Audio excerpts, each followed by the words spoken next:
Southern Miss right field roost. Now the Bobcats have those out in right field. Glad that you're with us. As you can see, the Bobcats in their white uniforms with black tops defensively. We'll get to the Bobcat defensive set here in a moment. 1-2 to JoJo Flowers, the leadoff hitter for Seminary here in the top of the first inning. That pitch is high, 2-2.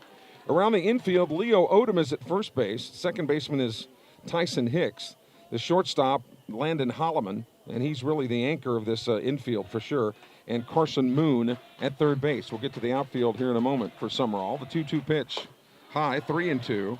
So the count fills now to the leadoff hitter, JoJo Flowers. The outfield left to right, Malik McNair in left field. The center fielder is Barrett Brazil. And the right fielder is Cade Clinton. So payoff pitch coming from Hawkins to Flowers. The right-hander kicks and delivers. Took something off it, but it's high and inside. And Flowers draws a leadoff walk. Seminary made it all the way to the championship last year in their classification. So you got a lot of baseball teams from around this area that do very, very well. So Seminary and Sumrall, a natural rivalry right down Highway 589, and both teams with great programs. Here's Jaden Nicholas now, the right fielder. Corner in at third base. Hawkins throws over to first to keep the runner close. Hawkins wearing jersey number 16. Of course, you remember Jake Hawkins, the great shortstop at Sumrall, in that streak that Sumrall won 92 games in a row or something like that. That is his uncle. But like Jake Hawkins, Landon Hawkins wears the number 16. So checks the runner Flowers at first, who is aboard via the walk. And the first pitch here is slapped up the middle, base hit. Flowers will pull the parachute at second base. But Nicholas was on that fastball and drove it up the middle. For a base hit. 2 runners on, nobody out here in the top of the first inning. Christy Martin is back with us. She's watching on the YouTube channel on her big screen out of Folsom, Louisiana. And she's got all those blue and yellow hearts and baseballs. Glad to have you with us, Christy. It wouldn't be a Sumrall sporting event without you watching. Karen Thompson also has checked in. First pitch is outside, gets away from the catcher, Walker Long, and it gets back to the screen, so runners will advance to second and third. Karen Thompson, of course, Richard's better half, and also Jeremy's mom. Jeremy down in Orlando now. Yes, indeed, I do miss old Jerm, but he's on to bigger and better things in Orlando. 1-0 pitch is on the corner for a strike. Harvey, the catcher, batting in the 3-hole. He'll be followed by the designated hitter, Tyler Keys. No wind really to speak of tonight. Old Glory is asleep in center field. And the Seminary runner's not in a forced situation. Here's a chopper to short. Holloman's got it. His only play is to first. And that play is made on the 6-3 putout, but it'll plate the run. Flowers scores. It's 1-0 Bulldogs. And Nicholas advances to third. So one away, and here's Tyler Keys.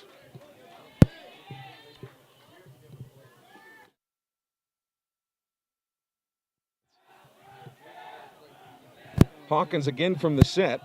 Wines took something off of it, but missed inside.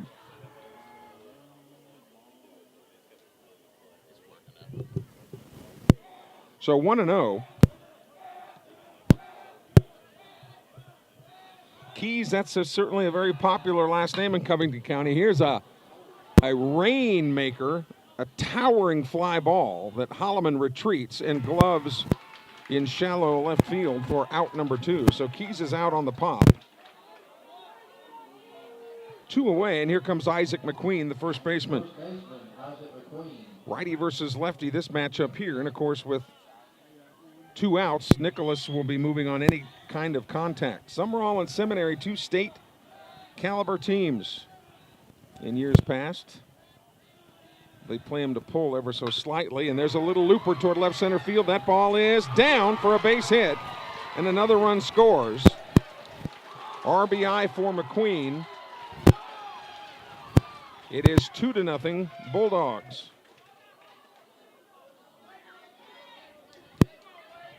And that'll bring up Wade Barr, the pitcher who is hitting for himself. So the Bulldogs have been jumping on the Hawkins fastballs. Hawkins has tried to work in, but it's just been a little bit too far in. First pitch here is low, ball one.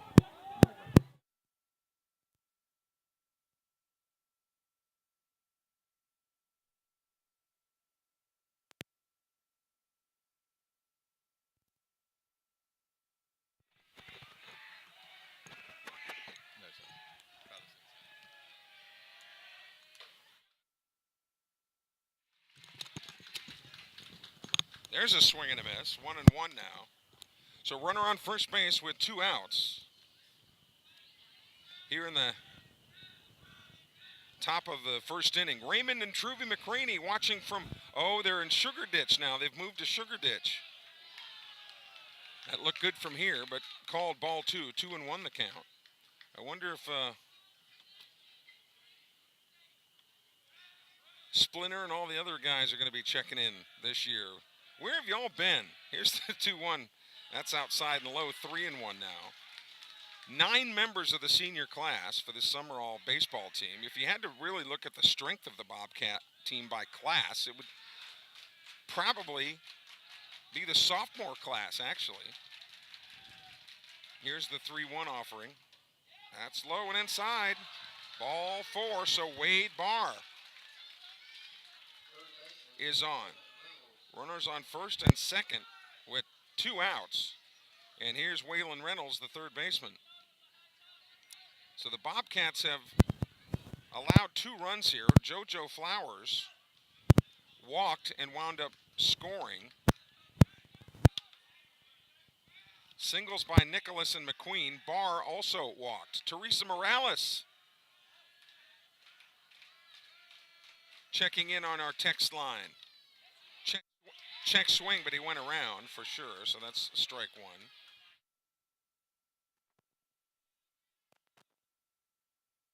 Teresa Morales, I meant Tessa Morales.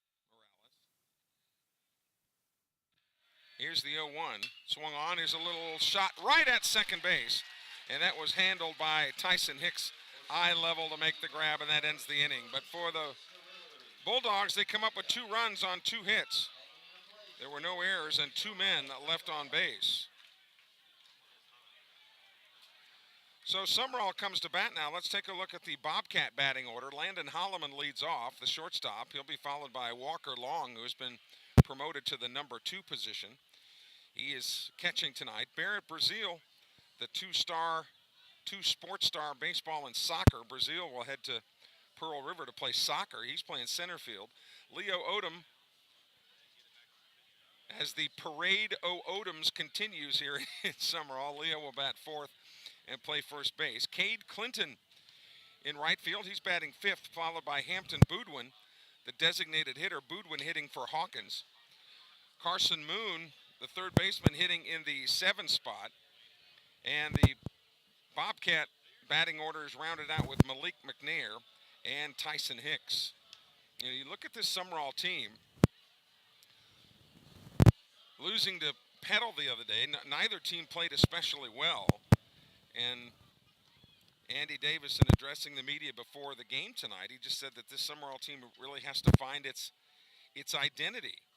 You might not recognize a lot of the names that are on the hill for Sumrall, but these are bullets that have been sitting on the ammunition table just being ready to be fired. And so Sumrall's pitching staff ready again. Sumrall has never really had a big baseball team, physically big, but they run the bases especially well, quick, fast, and smart. And they'll have to rely on that again this year, in a division that most outsiders don't think is particularly strong outside of Sumrall.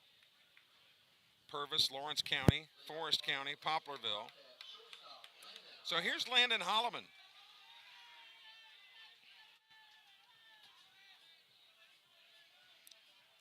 Holloman, who is headed to Mississippi Gulf Coast next year. In the MACCC, they play him to pull slightly. Again, no wind to speak of. Righty versus righty, this matchup. And the first pitch from Barr is a strike on the corner. Wade Barr hammered a fastball right on that outer part of the plate. Barr working the far end of the rubber. You can see those stocky legs reminiscent of Cross Sibley last year, the 0-1. Another fastball fouled into the netting. 0-2 now to Holloman. For the Bulldogs, it's McQueen at first base, Bush at second. The shortstop is Cameron, and the third baseman, as the pitch comes in here, that's fouled into the screen. The third baseman is Waylon Reynolds, and then the outfield left to right, Flowers, DeHaven, and Nicholas. For the Seminary Bulldogs, who lead this one 2-0 here in the bottom of the first inning. Scheduled for 7 tonight here at Lurie Knight Field. A perfect night for baseball. The 0-2 just missed low. And the catcher, J.D. Harvey, was ready to sling it around the horn. But what we know so far is that this particular umpire doesn't like the low strike. So the pitcher's job is to adjust accordingly. Holloman has been on the fastball. The 1-2 took something off it. Here's a floater out toward left field. That is being tracked over by the line and gloved over there by the left fielder, JoJo Flowers, for out number 1. So Holloman is out on the F7, and here comes Walker Long. Walker Long, the catcher. And, you know, it's pretty unusual when, I mean, it's not unusual for, like, center fielders to be the leadoff hitter and things like center fielders are statistically more the leadoff hitter than any other position. It's Long takes a strike there, but it's really unusual for catchers to be hitting in the 2-hole. But Andy Davis likes the contact that Walker Long has shown so far. And even though this is the lineup tonight, Andy Davis said that they're still toying with potential starting lineups. There is a fly ball out toward right field, coming on to make the grab in right field and putting it away is Jaden Nicholas. So got him late on that one.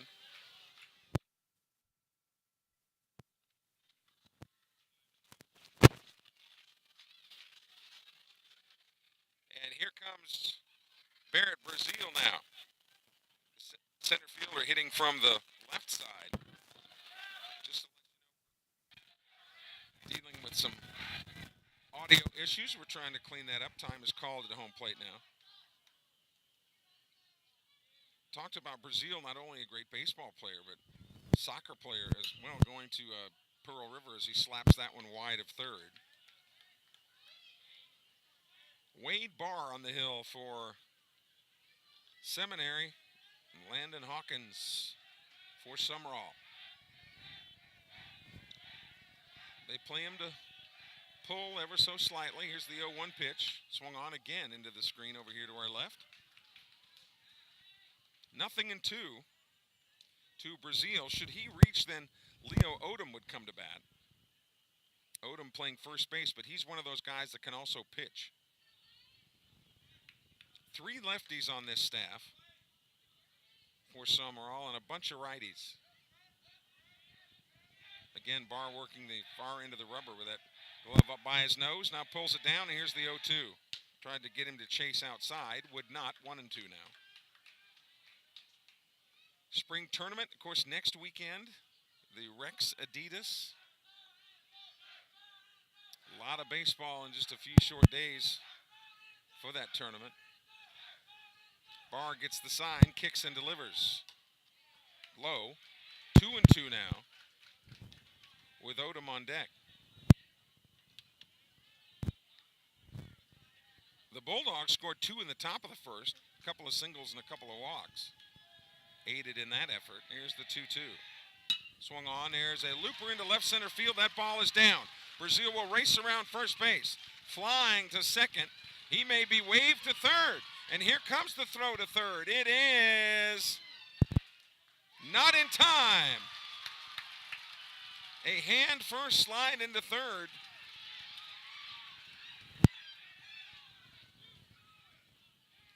And Seminary thought that they had tagged him when he came off the base, but the base umpire said the time had been called. So that is a three-bagger for Brazil with 2 outs.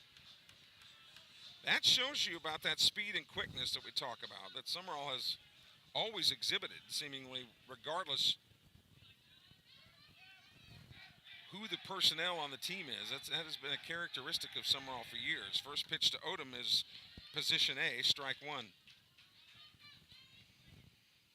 Oh, and something else that never changes at the ballpark, the aroma of the hamburgers that just float up here and make life torturous. Although Mike Peterson got his food before the ball game. Time is called. And the catcher, Harvey,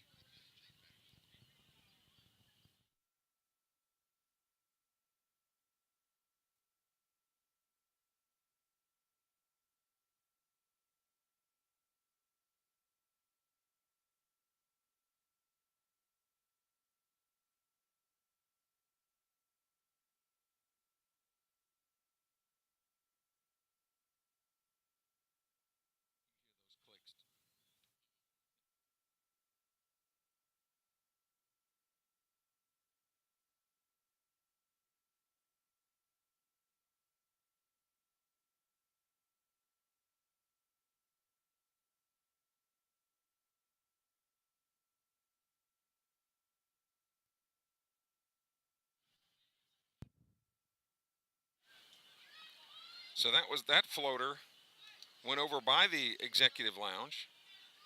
We still call it the executive lounge even though the roof is off of it now. Meanwhile, back at the ranch, 0-2 to Odom. Bar for Seminary, now time is called at the plate. Should Odom reach, then Cade Clinton. I'm beginning to think it's state law that to play right field in Sumrall, you have to have the first name of Cade. Dito was there for years, and now Clinton out there. Here's the 0-2 pitch. Base hit up the middle.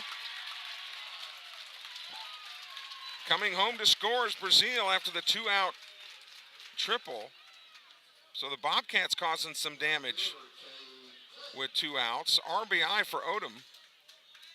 And here is the aforementioned Cade, playing him to pull a little bit here.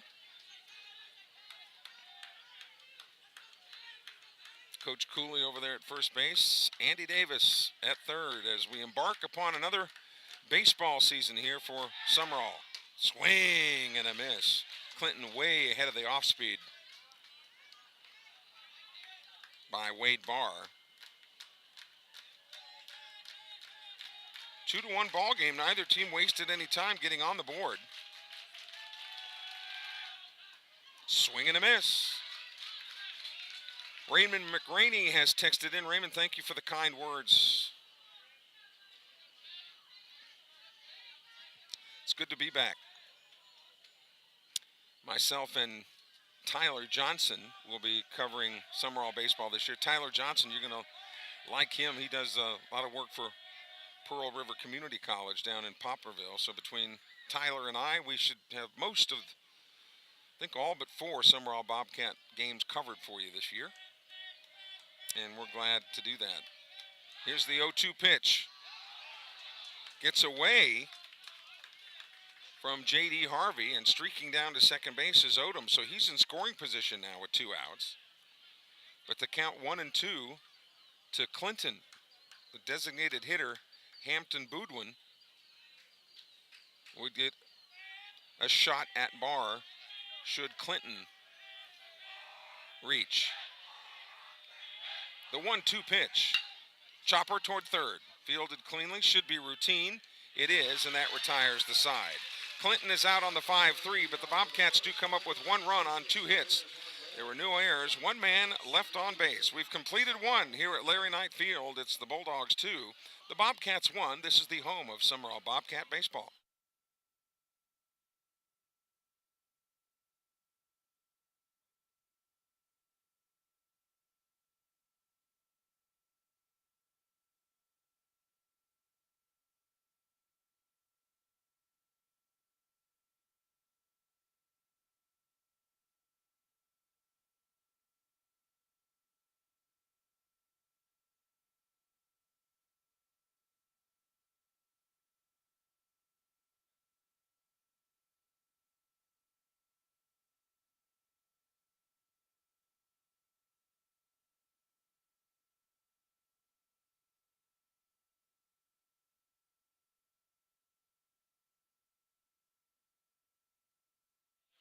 Back here at Larry Knight Field as the Bulldogs will send up hitters 8, 9, and 1. Bush, DeHaven, and Flowers to face Hawkins here in inning number 2.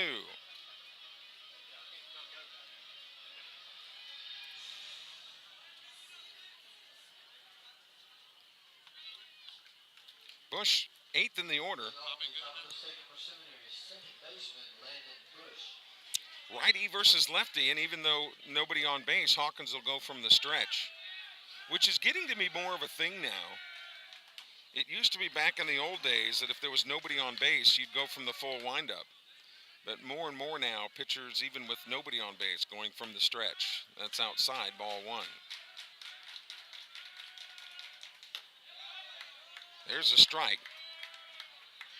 So 1-1, Hawkins trying to work ahead in the count. Here in the top of the second inning. Bobcats looking to up the record to 2-1. Swung on, that one's lifted foul out of play over to Miss Shirley's yard. We all know where Miss Shirley's yard is over there, right? Been there forever. The 1-2 pitch. Outside, 2-2. It was. The Sumrall fans wanted that call, but it was out. Some former Bobcats, Marshall Phillips having a great season down at Pearl River, hitting with power, actually breaking that starting lineup. Got a piece of that one to stay alive. Of course, you'd have to be living in a cave not to know what Cross Sibley did at Southern Miss this past week. Even though some of the people were calling him Shively on the radio, I'm going, come on, guys, we're better than that. There's no H in that name. Outside again. So the count goes full at 3-2. Hawkins has issued 2 free passes, and he doesn't want to walk the leadoff man here, especially the number 8 man in the order. Working quickly, the pitch. Got him on strikes on the outside corner. So Bush goes down with a backward K. 1 away, and here's Dylan DeHaven.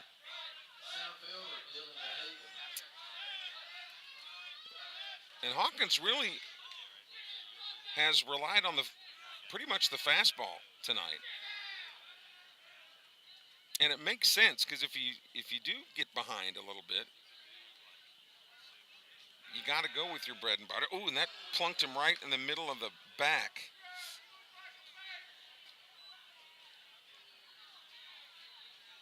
And DeHaven goes down, and it got him right at the top, right in between the shoulder blades, right at the top, kind of at the base of the neck.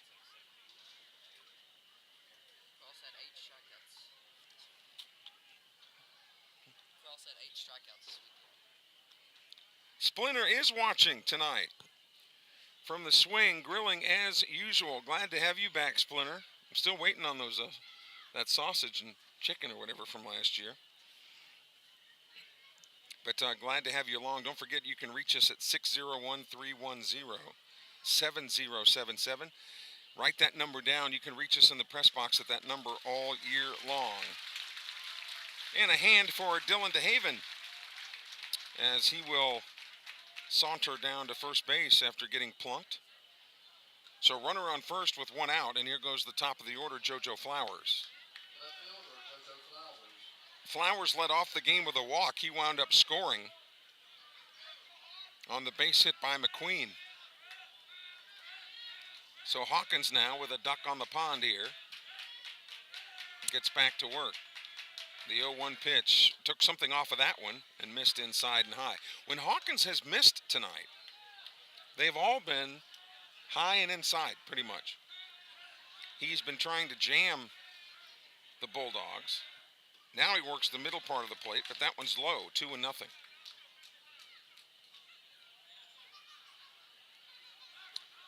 Hawkins with certainly a promising future. He's just a sophomore.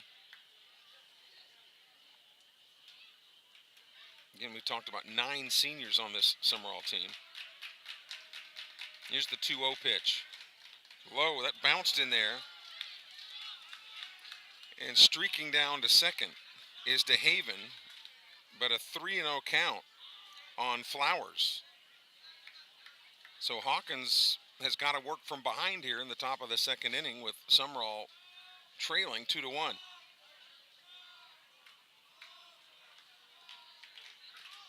The 3-0 offering is low, ball 4. So a 4-pitch walk. And Flowers now has been walked twice. And here comes the skipper out of the dugout. Andy Davis will head to the mound. Again, thanks to our streaming sponsors, Watts Brothers, American Graphics, Parkrite Striping and Seal Coating. Thank you, Joe Altman, for your support. Diversified Forestry Management. A salute to Sean Clinton. Thank you, Sean. High and Tight Gentlemen's Salon. Windburn Lawns and Landscaping. Alpha Insurance, the Spencer Nixon Agency. Landry Lewis and Germany Architects. And Real South Hunting. Their contributions have made our webcasts possible. And this is something that Andy Davis is probably going to have to do some this year, is to calm some of his younger arms down a little bit. There's no question the talent is there. But just to understand that this is varsity now and in no big hurry. So the Bobcats obviously charged with a mound visit. And here comes Jaden Nicholas, who singled in his only other at bat. So the Bulldogs making some noise. Blakely Baudin, Hampton's sister, is watching the baseball live stream from Starkville, Mississippi. The infield, the right side of the infield comes in. They're anticipating bunt here, and Hawkins goes off the rubber, but they do not show their hands here. Starkville, Mississippi used to have a pretty good college baseball team there. Ouch. Mississippi State fans listening going, ouch. Here's the first pitch. Swung on. There's a fly ball toward left field right at McNair, who is there to glove it for out number 1. Boy, McNair could not have been positioned any better. But he hammered it. So glad to have Blakely Baudin with us from Starkville. And I was kidding about Mississippi State. They're always going to be pretty good. National champs a couple years ago, right? Here's J.D. Harvey now. Righty versus righty. That was, if you're Sumrall, you certainly had to think that they would have bunted. Took something off of that one and missed. Because that would have advanced the runners to second and third, and it would have been perhaps worth the out. But now there's 2 away. They didn't bunt because Bush with the backwards K had already put an out up on the board. Here's the one. That is short. Nice stop by Walker Long to block it up. 2-0 now. Hawkins has gotten behind a little bit on some of these hitters. And I think Andy Davis is saying, just slow your tempo down here a little bit. 2-0 pitch, took something off that one. High and inside, 3-0. 2-2-0 for the Bulldogs, 1-2-0 for the Bobcats. Here at Larry Knightfield. That's great to be back. Here's the 3-0 pitch. That's low. Ball 4. Second walk of the inning. And the bases are now loaded. Hawkins issued 2 freebies in the first inning. 2 more here in the second with a hit batsman. Bulldogs don't have a hit this inning. This is a big out here. So Thompson running at first base for Harvey, the catcher. And here's Tyler Keys, the DH. Strike on the outside corner. Took something off of that one. Started him with a change. That's always good. So Keys knows that he has it and is not afraid to use it. Here's the 0-1. That one short again. Jason Hawkins, Landon's dad, a standout pitcher at Oak Grove back in the day. Gary Hawkins, his grandfather, quite a youth baseball coach over the years. Here's the 1-1. Strike 2. Seminary folks thought it was low.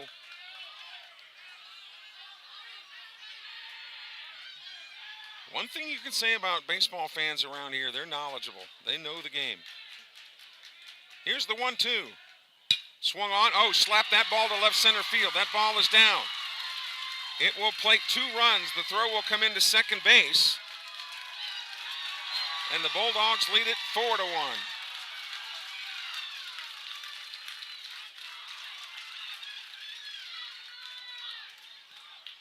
First baseman, Isaac McQueen. So here's McQueen now. 2 RBIs for Keys. And runners at the corners. DeHaven and Flowers scored. Harvey advanced to third. And of course with Keys at first. Runners on the corners with 2 outs. And it's not the hits that have hurt Hawkins. It's been the walks ahead of the hits. First pitch. Took something off of it and missed ball 1. McQueen singled his first time up with an RBI to right center field. I like those patios out there in right field. The party patios. Here's the 1-0. Swung on, popped out of play right behind us here. 1-1 the count.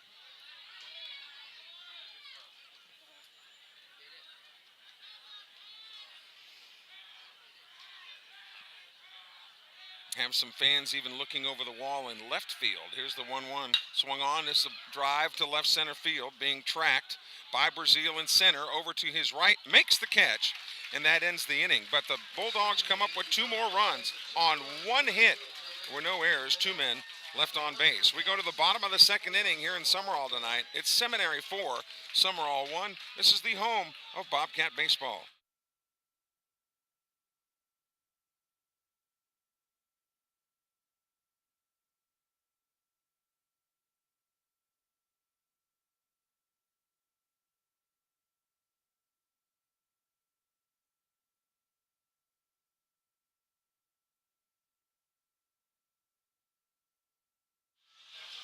Barr comes out for his next inning of work. In scores from college baseball tonight, Louisiana Monroe has beaten Mississippi State 11-5. So the Warhawks over the Bulldogs. The Sun Belt over the SEC. Southern Miss playing the Privateers of New Orleans tonight with a officially sold out Pete Taylor Park. I don't know that people who have tickets to every game will go to every game, but of course the park is officially sold out. So the Bobcats will send hitters 6, 7, and 8 to the plate. Hampton Bodin, Carson Moon, and Malik McNair.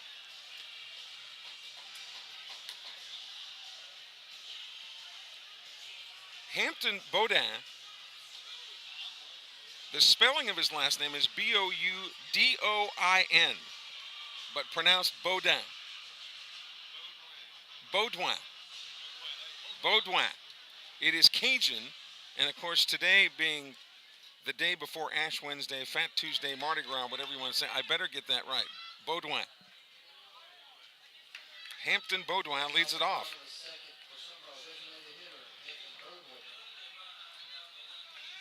Well, now you're going to have to get on the PA announcer, Mike Peterson, too. Baudouin. Righty versus righty. Here's the first pitch swung on. There's a shot to second and into right field. That's a base hit.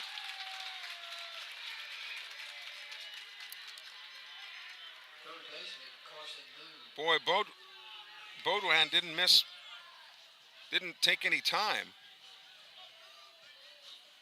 in jumping on the first pitch.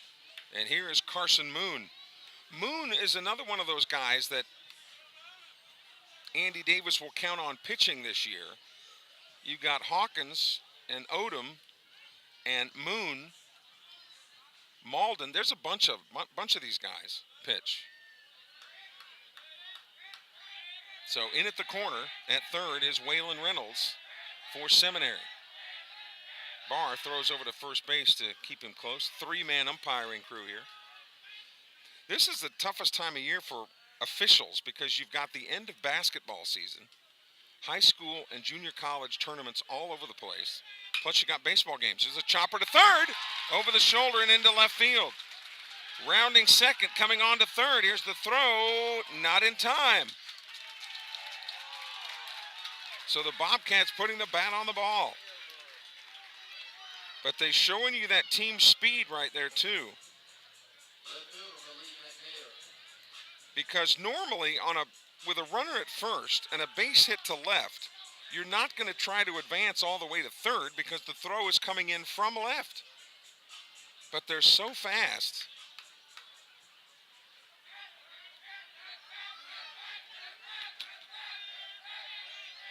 Runners on second and third, no outs, and here's McNair.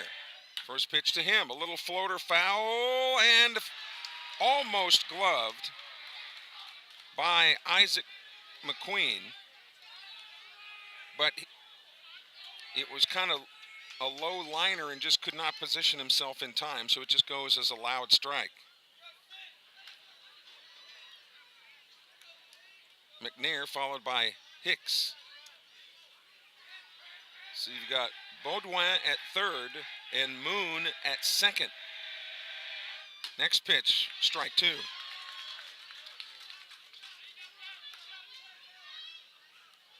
Bottom of the second inning, we're scheduled for 7 tonight. Baseball caps look similar, except one has red and white and the other one has blue and yellow. Both with the big S. Here's the 0-2. Took something off it, shot into left field, base hit. McNair comes through. And the hit parade continues. Run is in. RBI for McNair. Moon advances to third, so runners on the corners.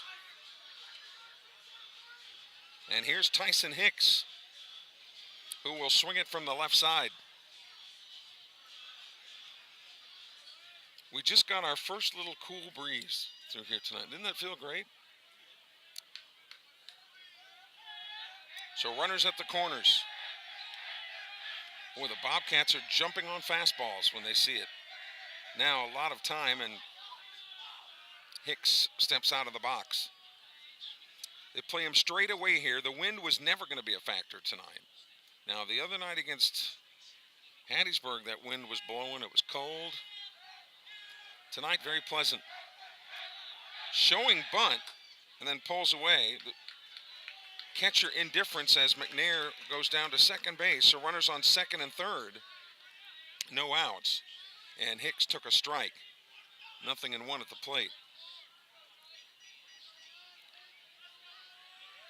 The hit by Baudouin and Moon were both very sharply hit. Right at somebody, but sharply hit. Swing and a miss. Hicks waved through that one, and he's behind now 0-2. Southern Miss leading UNO 7-0. I'm telling you, I know what Southern Miss did last year, but I like this pitching staff this year at Southern Miss better than last year, believe it or not. Swing and a miss. Hicks is down on strikes. So one away, and back to the top of the order in Landon Holloman. Holloman flew to left his first time up. He's 0 for 1.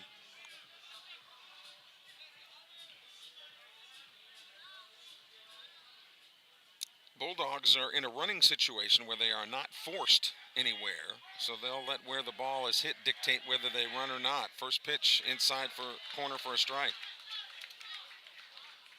Holloman was fooled a little bit by the off speed. 2 for Seminary in the first, 2 in the second. 1 for Sumrall in the first, 1 here in the second. Next pitch is outside. 1-1. Landon Holloman, when you go back to, he's a 3-year starter for this team. And one of the finest defenders to ever play at Sumrall, I think. Here's the 1-1. Swung on, chopped foul wide of Andy Davis at third. He's behind in the count now.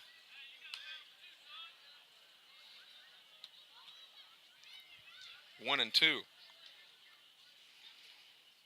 Play him to pull slightly here. Walker Long on deck. Sumrall batting in the bottom of the second inning, trailing 4-2. Normally this early in the season, the pitchers are ahead of the hitters, but in this game tonight, the hitters have had a good eye. Here's the 1-2. Swung on. There's a base hit up the middle.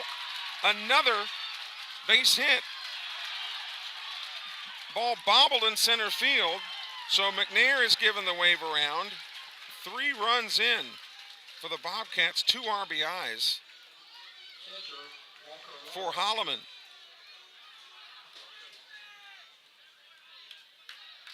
So runner on first, 1 out, and here comes Walker Long, who flew to right his first time up.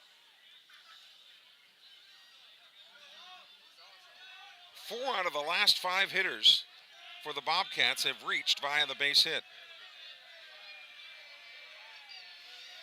So here's Long hitting in the 2-hole. And I got a sense prior to the game tonight that Andy Davis was a little bit uncomfortable about that 2-hole in general. Nothing at all against Walker Long, just finding the right chemistry for that 2-hole spot. Tie ball game here in the second. Runner going, swing and a miss, throw to second. Umpire right there, safe is the call.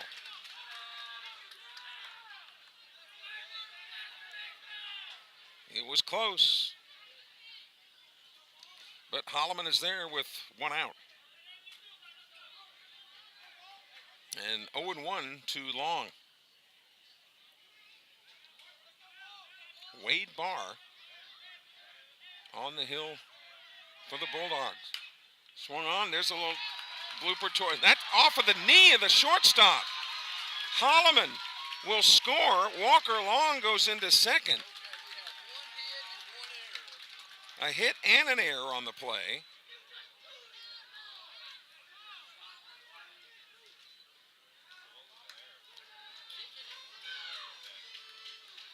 So Long winds up at second. He'll get credit with the hit and the RBI. And then he advanced to second on the error when it bounced off of the kneecap of the shortstop, Gabe Cameron. And the Bobcats are on fire right now.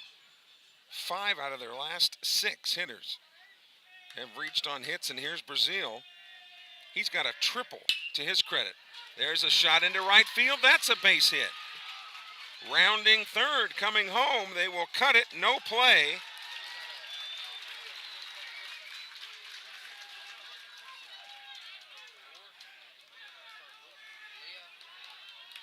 Brazil with 2 hits.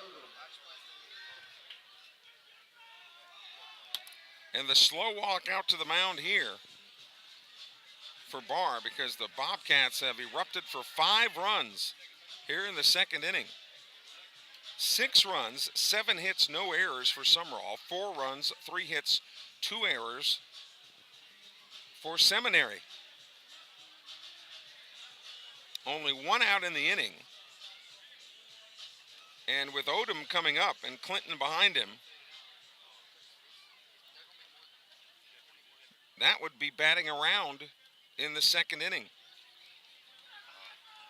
But again, early in the year, coaches of all different schools are trying to find out who their guys are, right? Pitchers, batting orders, defensively.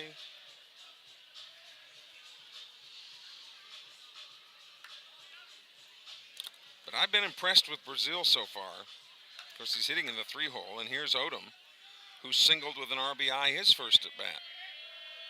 Bobcats haven't been hitting it hard. They have just been, well, yeah, they are. They're putting it in exactly where they need to hit it. And it's not, the contact isn't weak contact. Oh, check swing. This could be trouble. Actually, a flip over to first base. Barr looked like he was having trouble with the turf a little bit. Right fielder, Katie Clinton. 2 outs. On the play, Brazil advances to second, so he'll be moving on any kind of contact. And here's Clinton. The right fielder grounded out 5-3, his first at bat. No zeros on that scoreboard in the run column. 2-2 for Seminary, 1-5 for Sumrall. First pitch is outside, ball one. With Hampton Baudouin on deck, should he be needed for a second time this inning.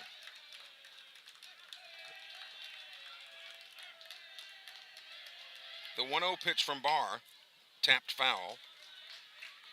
Count evens out at a ball and a strike. We talked about those partios out in right field. You know, I'd imagine, at Sumrall, you could probably, if there's enough room, you could build those all the way around and every one of them would sell.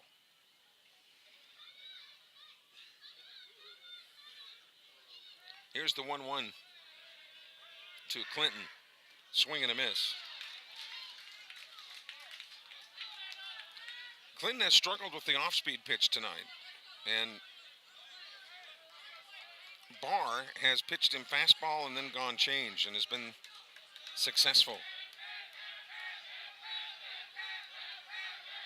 Clinton and Hicks have been the only Bobcats not on base tonight. Here's the 1-2. He got him on strikes. Took a third strike down the middle, but a very successful inning for the Bobcats. 5 runs on 6 hits. There were 2 errors and 1 man left on base. We've completed 2 here in Sumrall tonight. Pitching change for the Bobcats. We'll have it for you when we return in a moment. This is the home of Sumrall Bobcat baseball.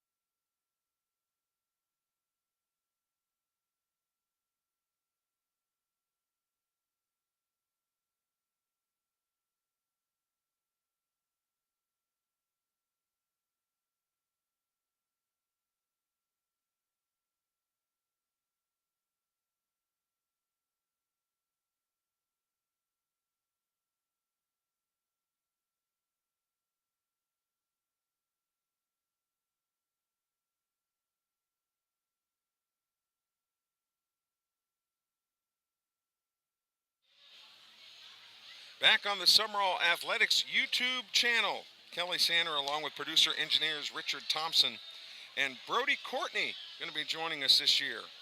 Brody doing a great job over here to our left. Miss Anita Phillips. Anita Sumrall, rather. That's Anita Sumrall has texted in a nice message. Thank you, boss. You can join us too here in the press box at 601-310-7077. You'll be able to contact us all year long in the press box, whether we are home or away. Drew Davis on the hill now for Seminary, the 8th grader wearing number 8. And leading off for Seminary here in the top of the 3rd inning is the pitcher, Wade Barr. Drew Davis, Andy Davis's son, who's been really throwing the ball well, and there's a strike. Davis showing tremendous promise for being just an 8th grader. Here's the 0-1 pitch. Swing and a miss. He has just challenged him with heaters.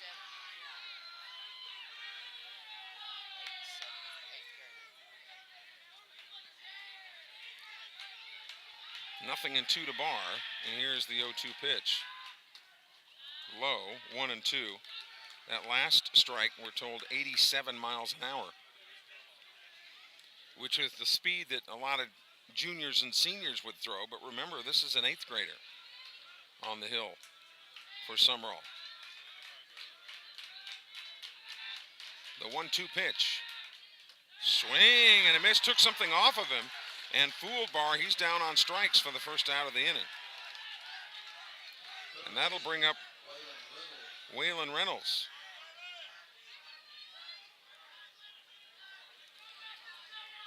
Reynolds lined out to second baseman Tyson Hicks, his first at bat. That one bounces in there for ball one.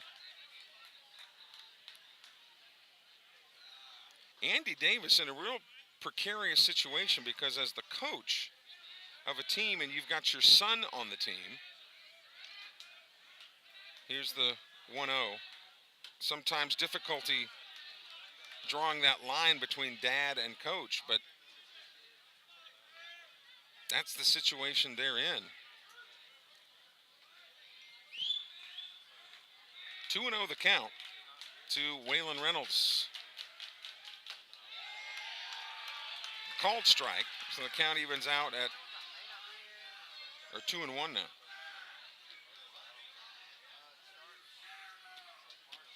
Bases empty, one out for the Bulldogs of Seminary here in the top of the third. Strike two. Seminary folks thought that one was up a little bit, and of course the Sumrall folks loved it. 2 balls, 2 strikes, and out. The outfield for Reynolds is actually the opposite way just a little bit. They don't think that he'll get around on Davis. Here's the 2-2. Took something off of that one. So the count fills at 3 balls and 2 strikes.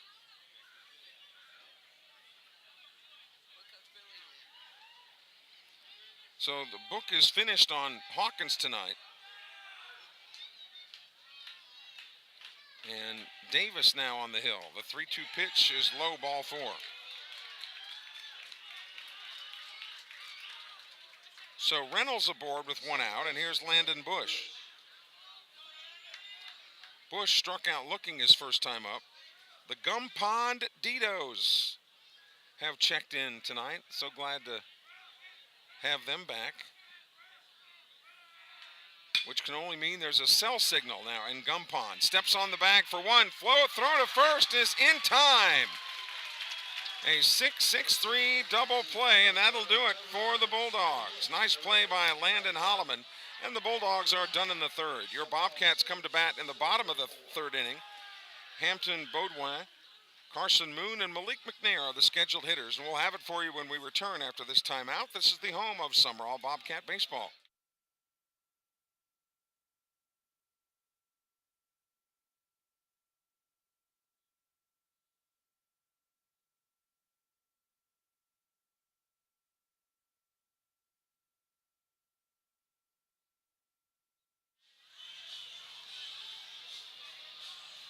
Wade Barr comes back out for another inning for the Bulldogs.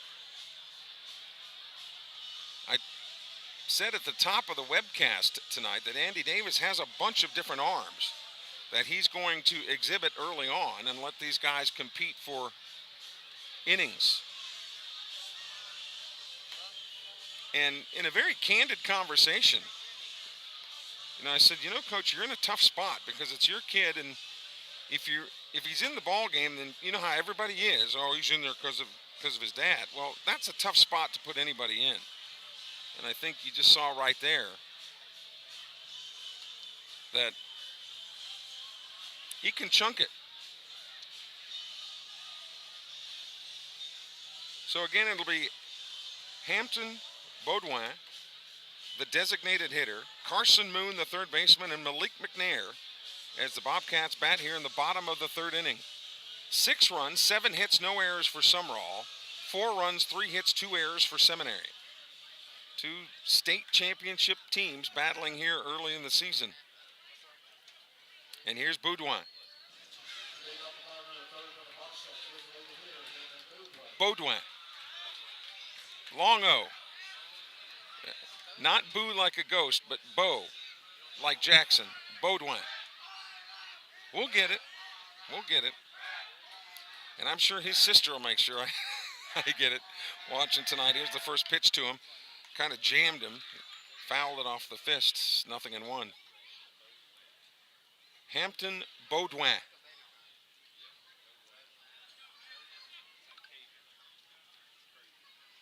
On this Fat Tuesday, the party stops tonight at midnight. And Lent is on, right?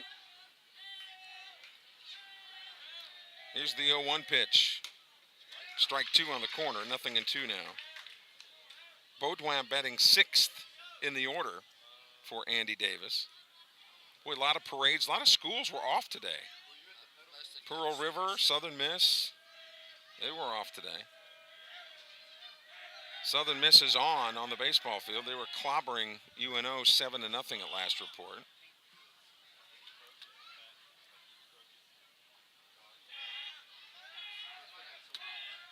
Lady Bobcat softball team just took the lead. Swing and a miss. They'll have to clean this up with a throw to first base, and they do for one away. So Baudouin out on strikes, one away, and here comes Moon. Moon singled and scored his only other at bat.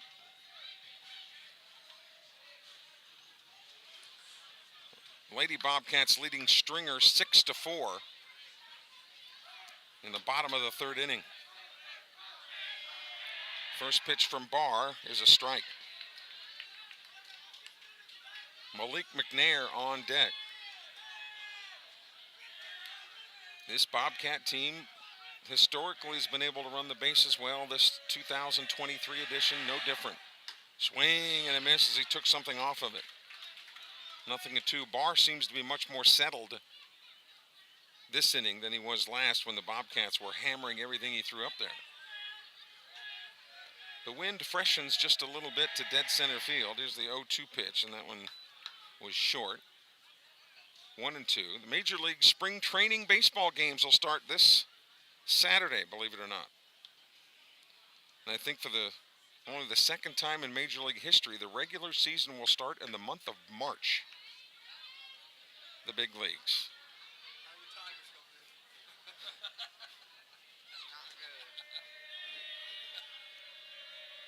The 1-2 pitch coming. Missed again off speed. And my Detroit Tigers, Mike Peterson, you asked about the Tigers. They, too, will be the first team in the history of May's first game of the season.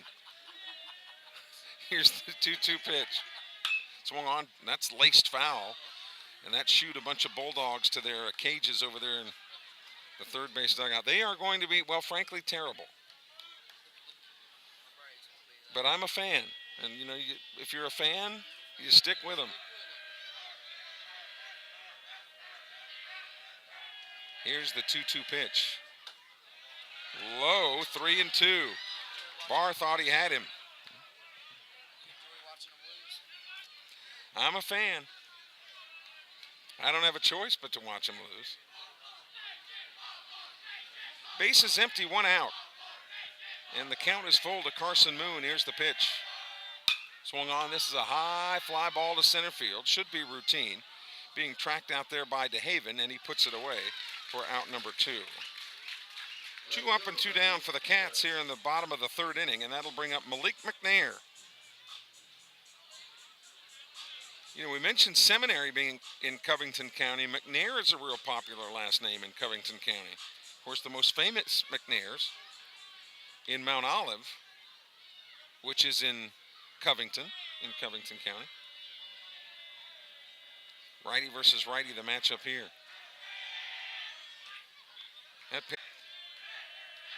Here's the 1-0 pitch. That missed high and inside, 2-0. He thought it was only a natural fit because, like him, the Tigers wear gloves for no apparent reason. There's a pitch that's low, 3-0.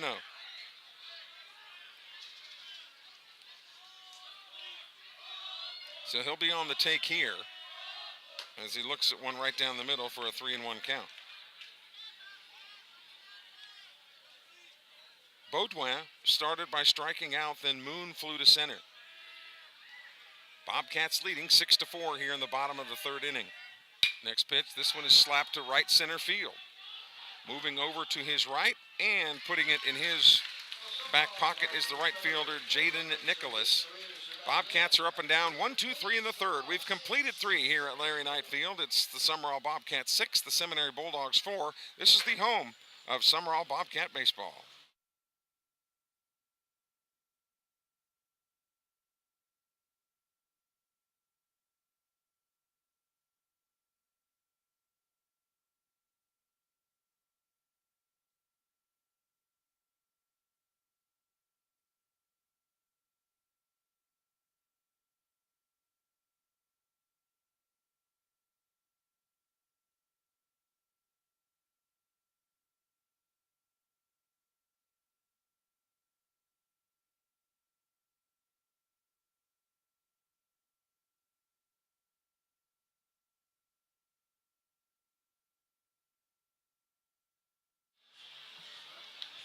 Drew Davis comes out for his second inning of work, and he will face hitters 9, 1, and 2, DeHaven, Flowers, and Nicholas.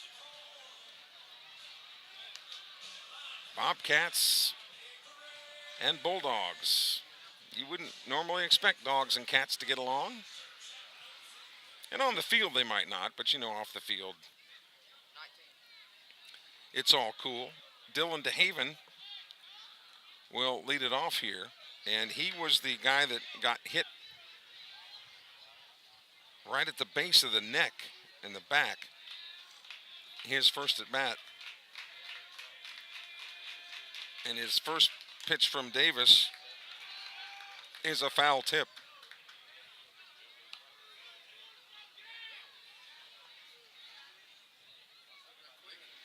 So again, the Sumrall defense in the infield.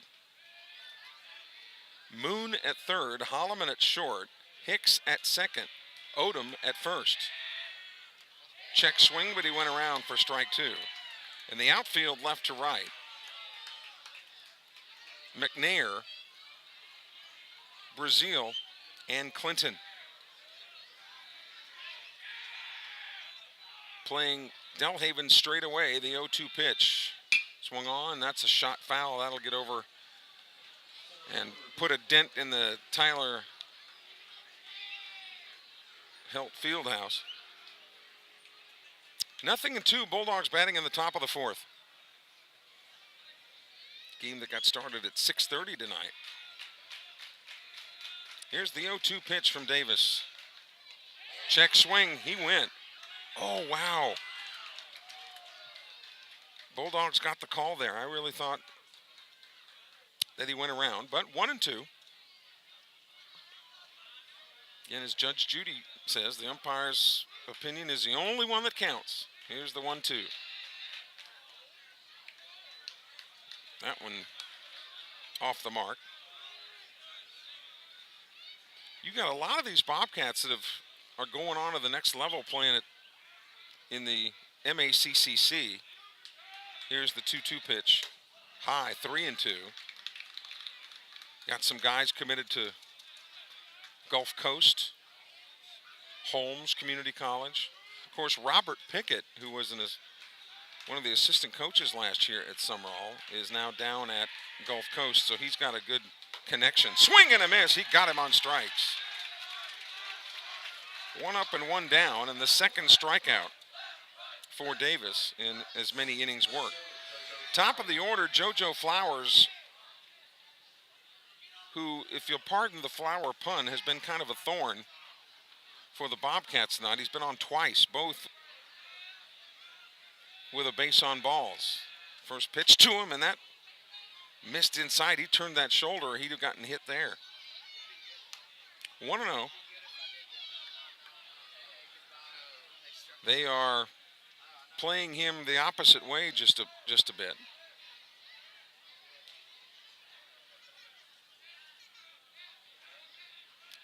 From the full windup with nobody on, here's the 1-0. Up and in, 2-0. And where Hawkins would go from the stretch with nobody on base, you see Davis go. So there is the thing about baseball is lots of times there's no one right way. Inside and high, 3-0.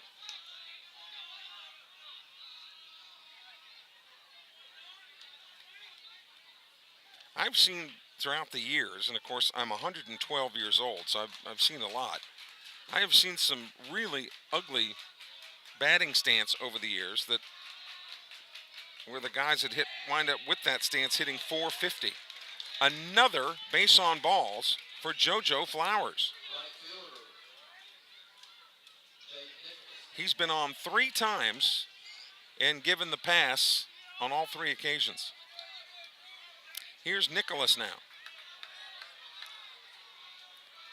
Jaden Nicholas, the right fielder, he has singled and lined to left field as a courtesy throw over to first base.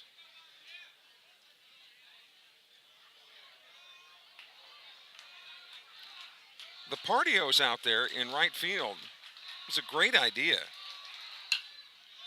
You know, monetize, if you got a good product, monetize it the best you can. that ball is fouled out of play.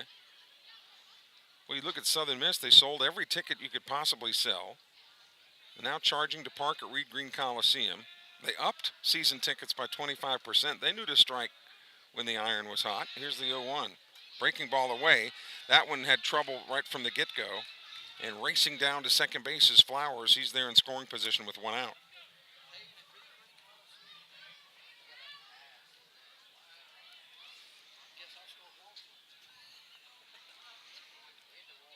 And if you don't have a pass to park at Reed Green, about the nearest spot is Petal, you know.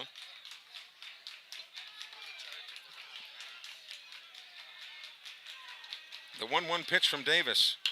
Tapped foul at the plate. Tried to jam him and won that battle temporarily. 1-2 the count to Jaden Nicholas, the right fielder, hitting second in the order. He'll be followed by the catcher, J.D. Harvey. 6-4, Bobcats lead it here in the top of the fourth. He got him on strikes, took something off of it. He was looking for the heater, and Nicholas was fooled. His third strikeout, second of the inning. And here's Harvey, who has grounded to short. Walked and wound up being stranded at third base. He's 0 for 1.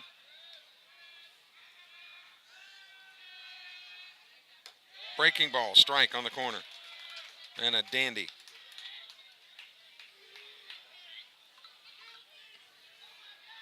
So Hawkins worked 2. This is Davis's second inning.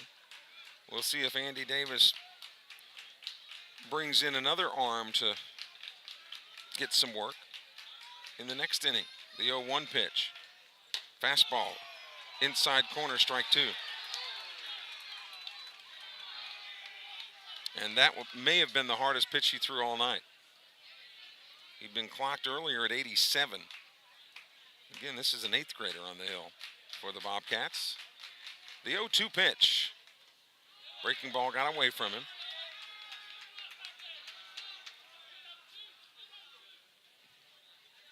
One and two the count. Flowers not in a forced position at second base. So anything hit to his left, he will have to be careful of. Anything hit to the right side of the infield, he'll be on the move. The 1-2 pitch. High and tight, 2-2. So Deuce is wild now. 2 balls, 2 strikes, 2 outs.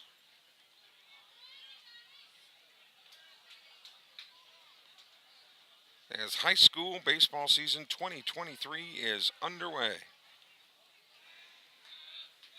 Bobcats a win over Hattiesburg, a loss to Petal.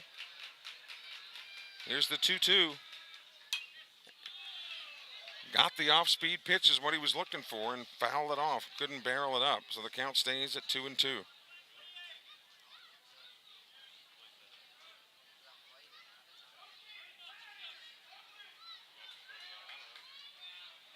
Drew Davis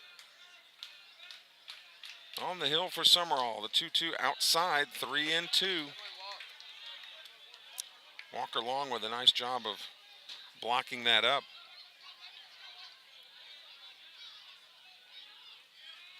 Sumrall got 1 in the first, 5 in the second. Seminary spread its runs out a little bit, 2 in the first, 2 in the second. That pitch was high and inside. Ball 4. Bobcats started to walk off the field. Runners on first and second, 2 outs, and here is Keys. He popped to short and had a 2-run single. So Thompson will come in to run again for Harvey. So he's the catcher, Harvey is, so he can get his gear on. Both runners are aboard here for Seminary on the base on balls. Breaking ball in there for strike 1. It's a hard breaking ball too. It's not, you'd see some of like the Civilly pitches would be a lot more finesse, but man, he's coming right at these guys. Fastball on the inside corner, strike 2.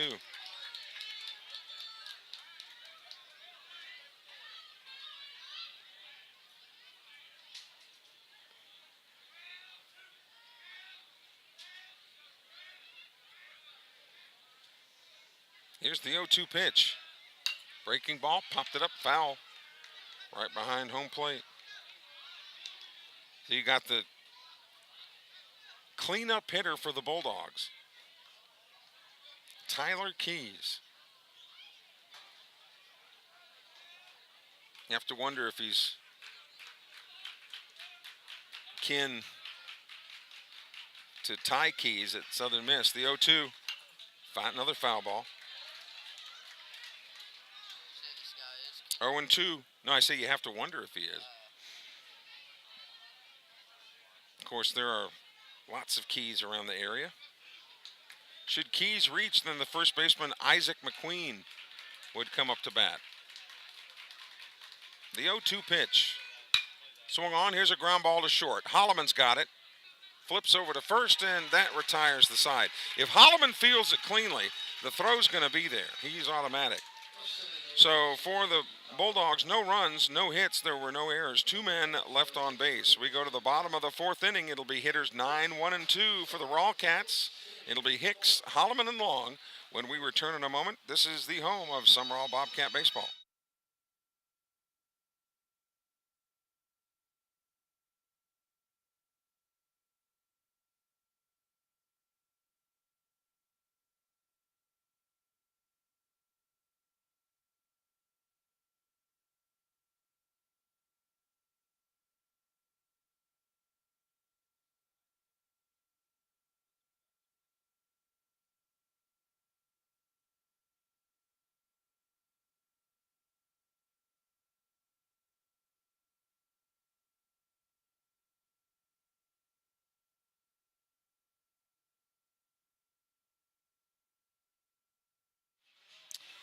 With producer engineers Richard Thompson and Brody Courtney, I'm Kelly Sander. A lot of you have been texting us and welcoming us back for this season. Y'all are so kind.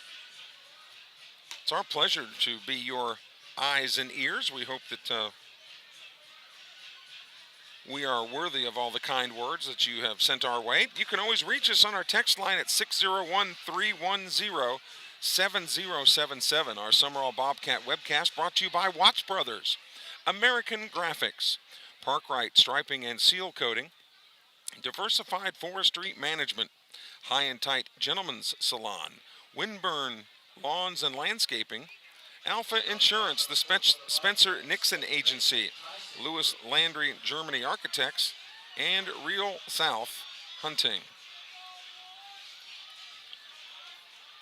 Tyson Hicks will face Wade Barr as Barr comes out for his 4th inning of work for Sumrall, or for Seminary rather. He started the game, and he's back out there for the 4th inning. First pitch swinging, and that's a foul over to Miss Shirley's yard. Boy, you see the trucks and cars parked all the way down, and that's, you park that close to the street, you're playing with fire as far as foul balls go. Here's the 0-1 pitch. That's there. 0-2 to Hicks, who struck out swinging his first time up. Landon Holloman on deck. Sumrall leading 6-4 after both teams erupted in the first couple of innings. The pitching has settled things down a little. Tried to get him to chase a bad pitch there. 1-2 now the count.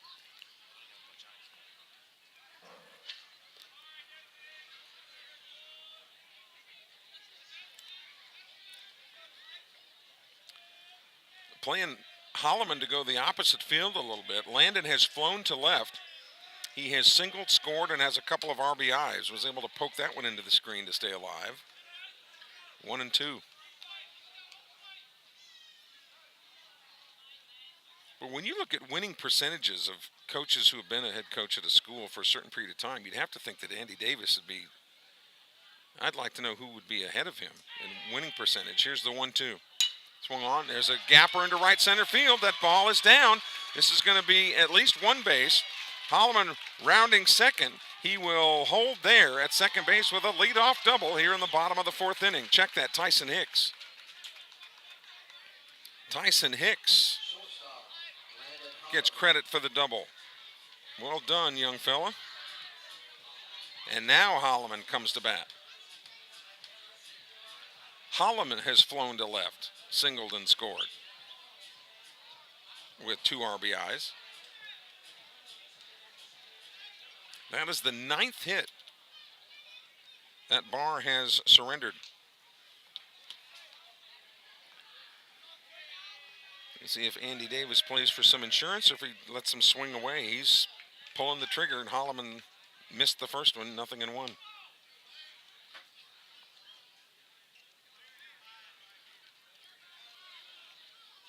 Again, we mentioned that Southern Miss was ahead of UNO 7-0 at last report. 6-8-0 for Sumrall, 4-3-2 for Seminary. That's the line score. Took something off of it and missed inside. 1-1 now to Holloman.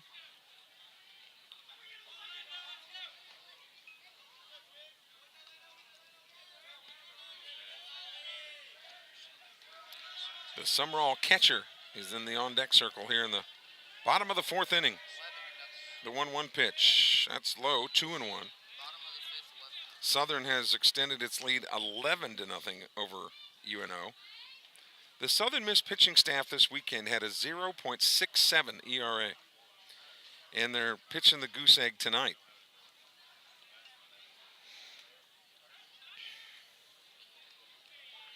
The 2-1 pitch. That missed, 3-1 now.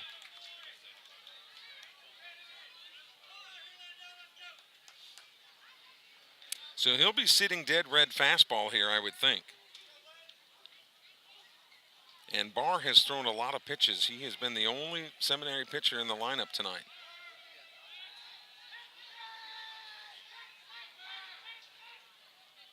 Landon Holloman, as we mentioned, headed to Gulf Coast. A Bobcat this year, but a Bulldog next year. There's ball 4 outside. And I would think that, and Barr looks over to the dugout, I think he might be, that gas tank might be starting to run out a little bit. And here's Walker Long. He has flown to right field, singled, scored with an RBI. Do you bunt the guys over with the number 2 hitter? Walker Long is built for power, and no bunt is shown there, and he looks at ball 1 off the plate.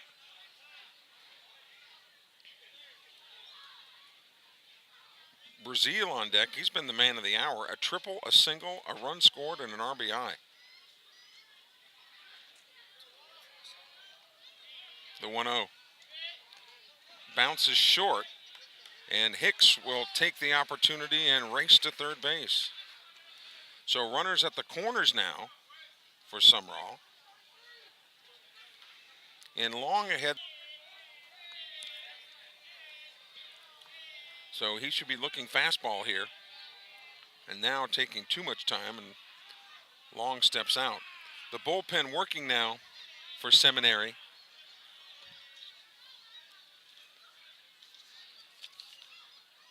Russ Thompson, who has been courtesy running, but Russ Thompson looks like he will begin to loosen in the Seminary bullpen. The 2-0 pitch, runner going, there's a strike. Catcher indifference on Holloman, so second and third with nobody out. And a 2-1 count to Walker Long, who appeared to be taking all the way.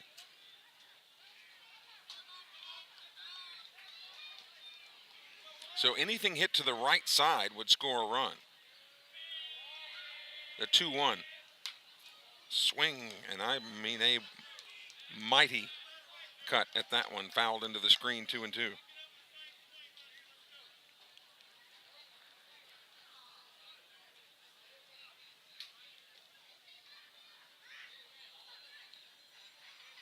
Wade Barr has gone the distance for Seminary. Here's the 2-2. Swung on, and there's the chopper to second base. And a bad hop will score 2 more runs. That artificial turf, Seminary not used to playing on a artificial surface, but it had top spin on it and just jumped over the glove of the second baseman, Landon Bush. So we'll have to wait for the ruling. It is ruled a hit. So Long is credited with a single and 2 RBIs. And here's Brazil now, a left-handed hitter.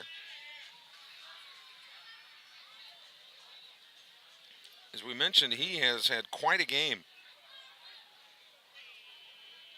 And we've mentioned that Brazil's a two-sport star in soccer and baseball. And, you know, got to be honest with you, here's the first pitch. That's high and outside.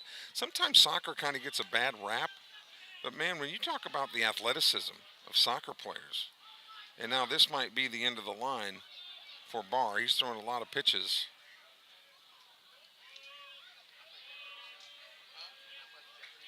Brazil ahead in the count 1-0 with 2 more runs in for Sumrall. It's 8-4. And I think they might just be trying to buy a little bit of time.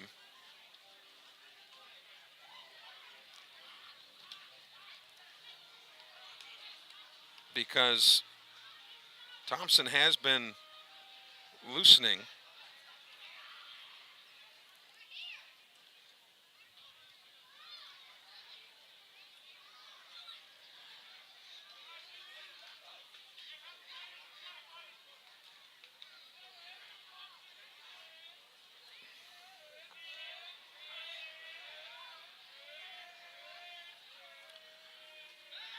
Throw to first, and again, that's also pitch is low, throw to second base, and the runner is there.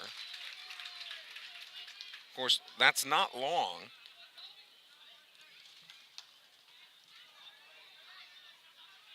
Long, the catcher, got the walk, but then a courtesy runner. Colby Pittman.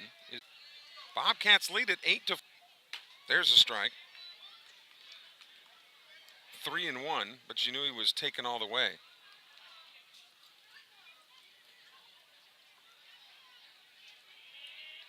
The 3-1 is short.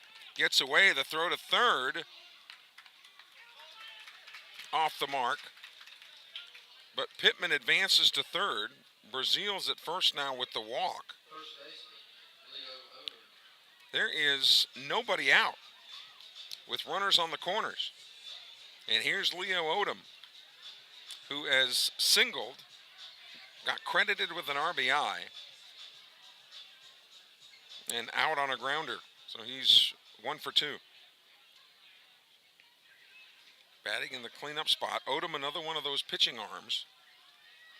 So just when you think that Sumrall has run out of pitching, no, sir. Plenty more. And I think, you know, my opinion, I think Sumrall's primed to win the district again. And again, make some noise in the playoffs. First pitch, there's a shot to third. Throw to first base is in time. And really, kind of a mistake made by Reynolds there because he had Pittman breaking for the plate, and they could have gotten Pittman, but they decided to go to first for the out.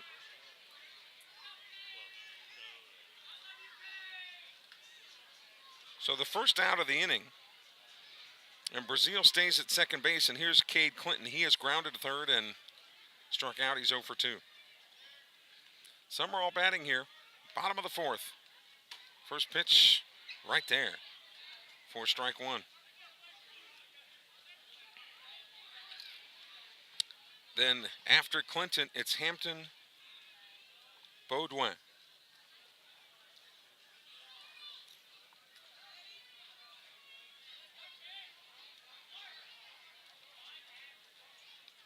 The 0-1. Inside, 1-1. We mentioned Clinton playing right field. Of course, Cade Dito played out there. Cade Dito now playing junior college ball. And now another Cade out there in right field. A ball and a strike. Here's the pitch from Barr. Checked it. A high ball, too. Nobody in the Seminary bullpen now. So if they're making a change, The relief pitcher is ready to go. But it has been Barr. Wade Barr the whole game. There's a strike. Count evens out now at 2 balls and 2 strikes. I love all my guys here in the booth, but you're killing me with all this great food. I'm working here. I can't. Yes, but I can't. I mean, I'm working. I can't eat. Off of the mound goes, I'm kidding. Does it look like I do without, you guys? Now, you didn't have to laugh at that. Come on, Brody. You're killing me. Runner at second. 1 away. And here's the 2-2 pitch. Swing and a miss. He got him on strikes. Clinton out for out number 2. And now, here's Baudouin. But there may be a pitching change here, because Barr has thrown a lot of pitches, and he has handed the baseball off. Pitching change for the Bulldogs. We'll report back to you in a moment. This is the home of Sumrall Bobcat baseball.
Our next webcast will be this coming Friday when the Bobcats entertain another set of Bulldogs, these from Perry Central. That'll be Friday. Then I think the Macomb Tigers scheduled to come in here. And speaking of Bulldogs and Tigers, according to the MHSAA, what is the most often used mascot in the state? That's right, Bulldogs is the most common mascot. We mentioned that the Macomb Tigers are coming in here. Tigers is the second most popular mascot. Do you know what the third most popular mascot would be? That's a good trivia question for you. That would be the Eagles. Eagles are the third most popular mascot in the state. Russ Thompson on the hill now for Seminary, getting ready to relieve Wade Barr, but the runner at second base is Barr's responsibility. Once a Bobcat, always a Bobcat. The Berries have texted in tonight. Always great to hear the Berries, from the Berries rather.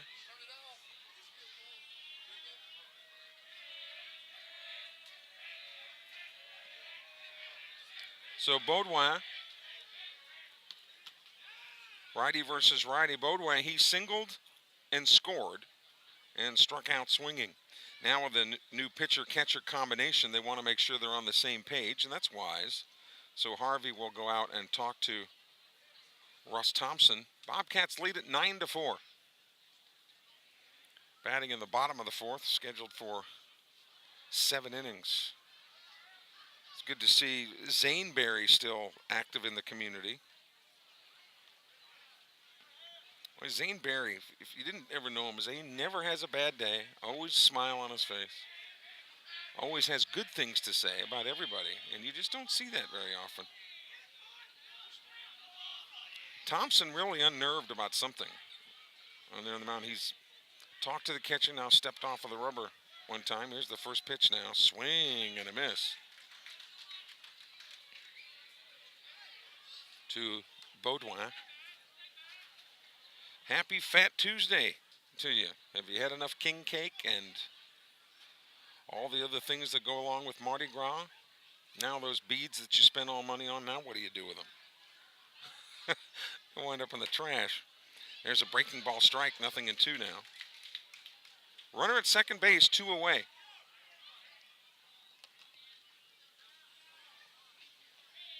A lot of parades down on the coast. We mentioned a lot of schools out for Mardi Gras. The 0-2, that's outside. Runner on the move to third.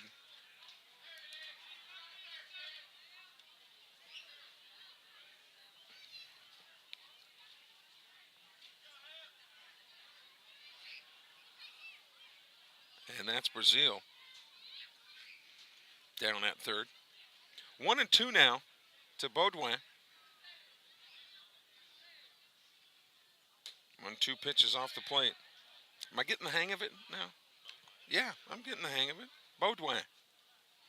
Nothing difficult about that. Although you look at the spelling, Boudoin.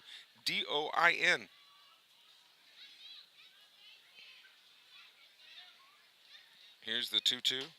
He checked, but he did go, and that's strike 3 to end the inning. But the Bobcats come up with 3 more runs on 2 hits. There were no errors, 1 man left on base. We've completed 4 here in Sumrall tonight. It's the Bobcats 9 and the Bulldogs 4. Back in a moment. This is the home of Sumrall Bobcat baseball.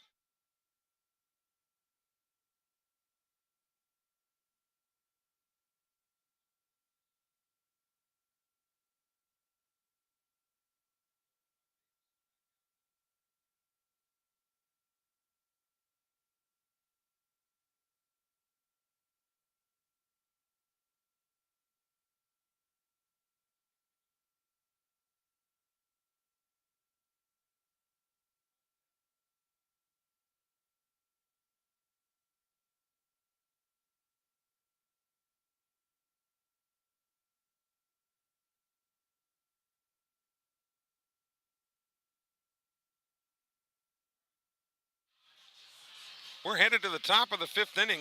The Bobcats in command at the moment. And young Drew Davis will face the middle of the order, 5, 6, and 7. Isaac McQueen.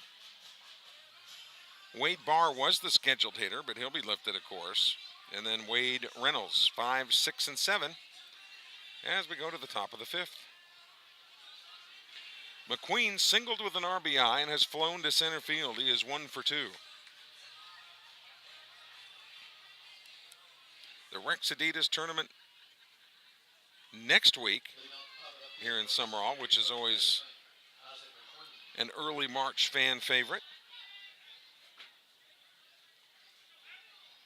Davis back to work, and the first pitch is outside, ball 1.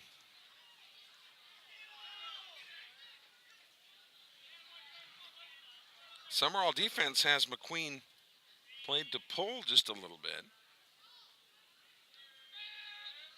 Swing and a miss. Just challenged him with a heater and came right after him.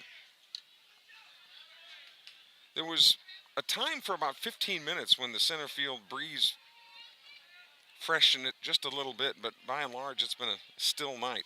The 1-1 swung on. This one is lifted down the left field line, but it will curve foul and nearly hit the line of about 7 or 8 white trucks. Look at, every one of them, every one of them white down there.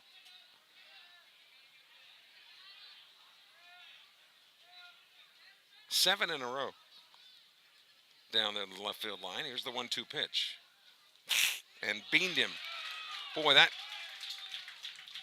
that'll get you, won't it? You're ahead in the count 1-2, and you come back and hit the guy. But that's youth. And here is Russ Thompson now. So he is hitting in the spot for Barr, which is who he came in for. Top of the 5th inning. Boy, the Seminary Bulldogs started off gangbusters in this game in the 1st and 2nd inning. They look tough, but things have settled down here a little bit. And Thompson takes a called strike from Davis. The only bad thing about the Partios in right field, here's the 0-1.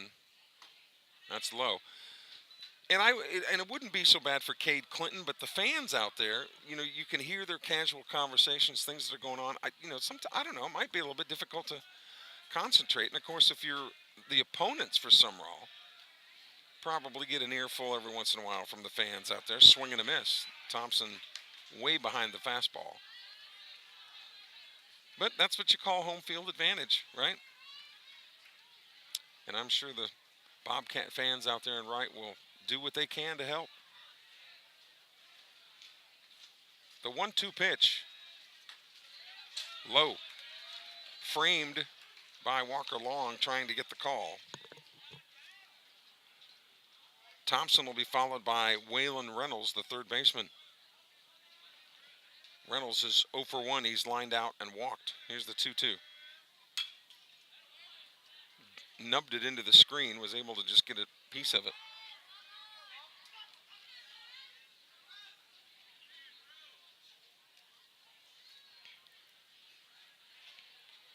Top of the 5th inning tonight. And boy, this time in February, you couldn't ask for nicer weather. The 2-2 pitch.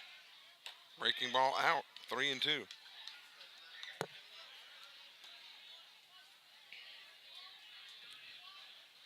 And it's just so interesting because after all the years of covering Sumrall baseball, you kind of look out there and you see the ghosts of players past, so to speak. But these guys that are wearing the uniforms this year, there's a chopper foul wide of third.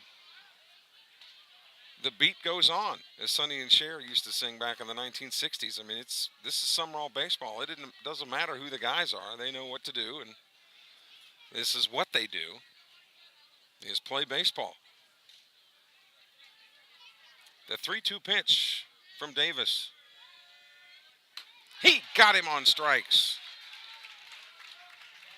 That is his 4th.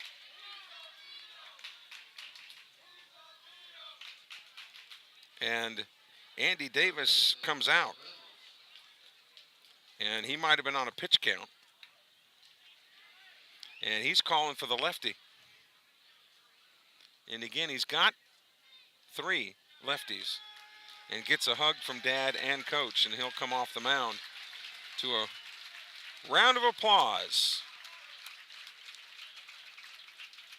Pitching change for the Bobcats, and we'll have it for you in just a moment. This is the home of Sumrall Bobcat baseball.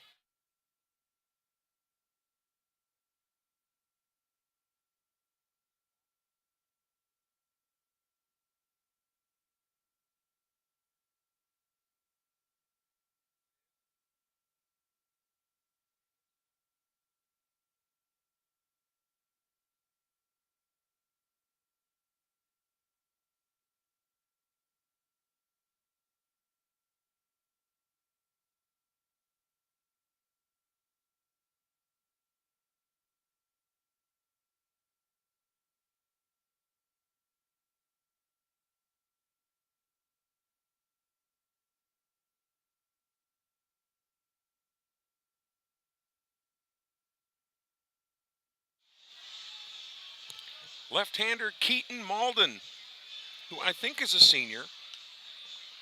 One of the 9 seniors on this Sumrall team. Keaton Malden on the hill. The 3rd pitcher of the night for Andy Davis's Bobcats. Keaton's dad, Kevin Malden, been a longtime employee of the Lamar County school system, the head trainer over at Oak Grove. And Doc, as they call him at Oak Grove, he's always been kind of the middle of that Oak Grove Sumrall rivalry. But first and foremost, he's Keaton's dad.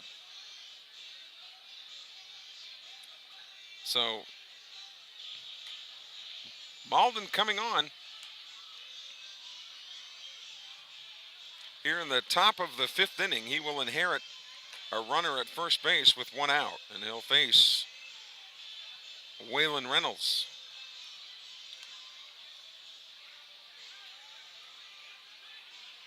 Malden, based on the experience and the fact that he's left-handed, when you look back on the history of Sumrall baseball, they've always had like one left-handed stud, right? Sibley, of course, was the last one. And here's Malden now, the first pitch on the corner for a strike.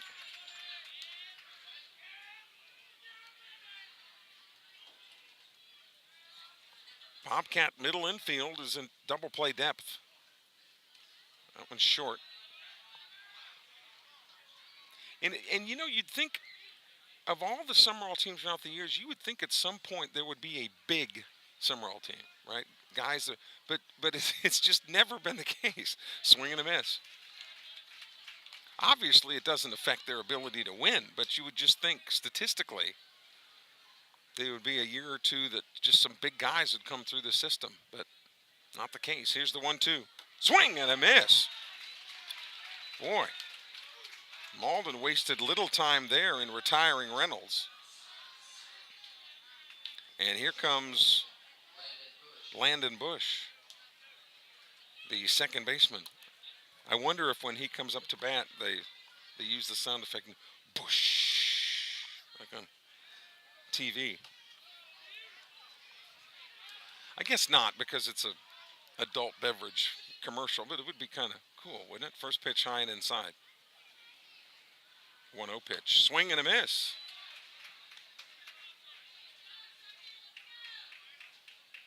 Boy, Keaton Malden pitching like he's got a date later on tonight. He's getting the ball and letting it fly. That one's fouled into the screen, 1-2. Maybe he's got a Mardi Gras party to go to a little bit later tonight. Who knows?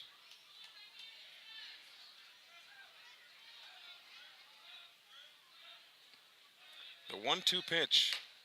He got him on a pitch on the outside corner, and Malden walks confidently off the mound and back to the dugout. That'll do it for the Bulldogs. No runs, no hits, no errors. One man left on base. We go to the bottom of the fifth inning here in Sumrall tonight. The Bobcats lead the Bulldogs 9-4. This is the home of Sumrall Bobcat baseball.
Moon, McNair, and Hicks for the Cats here in the bottom of the fifth inning, leading 9-4. 9 runs, 9 hits, no errors for the Lamar Countyans. 4 runs, 3 hits, 2 errors for the Covington Countyans. So here's Carson Moon.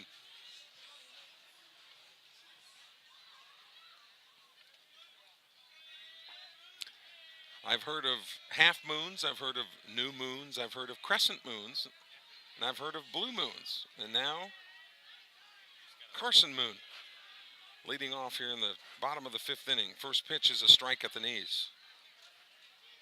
Let's see what Carson Moon has been up to. He singled and scored and has flown to center. And he's 1 for 2. Thompson working quickly as he's manicuring that turf mound a little bit. Coach Cooley kind of walked over there, wanted to make sure he wasn't damaging it, pulling up into the carpet. 1-1 pitch. Strike on the corner. He wanted to pull the trigger there, did Moon, and laid off of it. Nice bender on the corner, 1-2.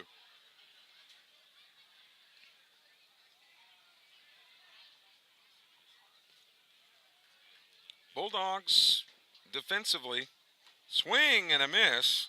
Again, they'll have to finish at first base. And alertly, Moon flies down there, but is a strikeout victim for out number 1. Reynolds at third, Cameron at short, Bush at second, McQueen at first for Seminary. The outfield left to right. Flowers, DeHaven, and Nicholas. First pitch swung on, is shot by Malik. Look at McNair get down that line. Holy smokes. He's out. But if that ball was hit any softer, McNair would have beat it out. So very quickly, 2 outs. And here's Tyson Hicks, who has struck out and doubled and scored. He's 1 for 2.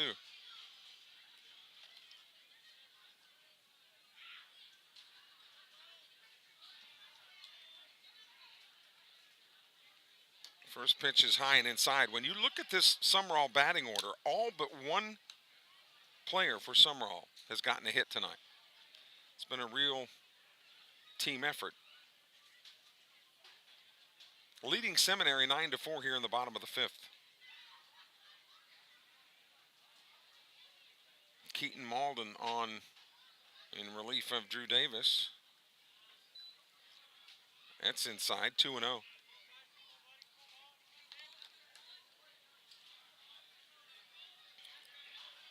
Boy, Tyson Hicks with that double last time up. And if your number 9 guy can go up there and rope some doubles, what an advantage that is as he takes a strike.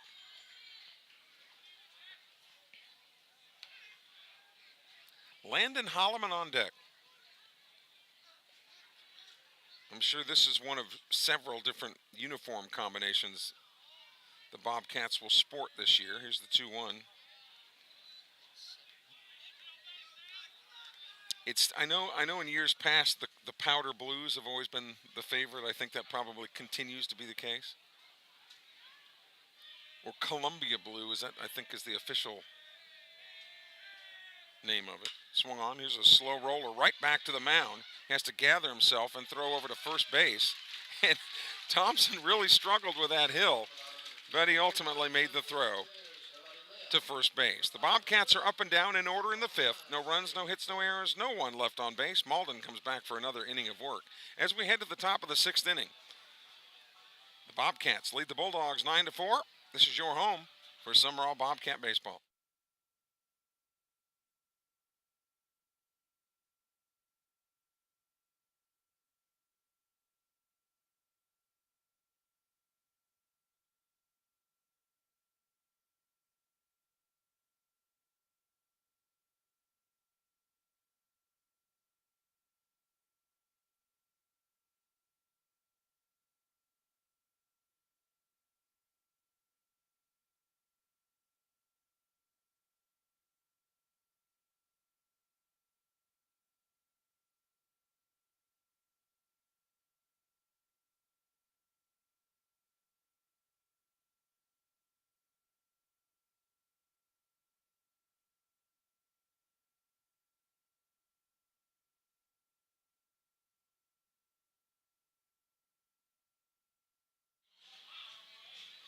We head to the top of the 6th inning, and Keaton Malden will face hitters 9, 1, and 2. Dylan DeHaven, JoJo Flowers, who's been on every single time tonight for Seminary, and Jaden Nicholas, 9, 1, and 2. And the left-hander Malden will face 3 righties, as there's a strike on the corner.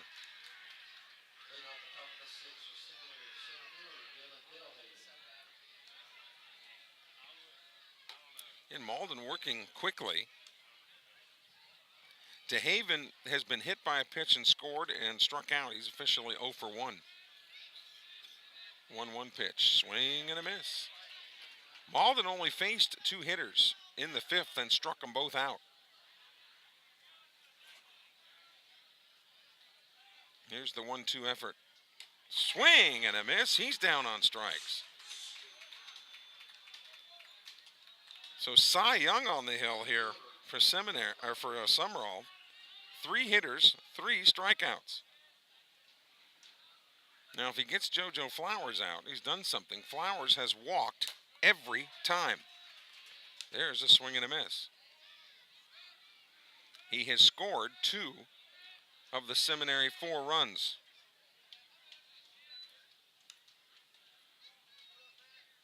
I'm telling you, Keaton Malden's got something on the DVR. Man, he's getting the signal and going. Fouled into the screen, 1-2.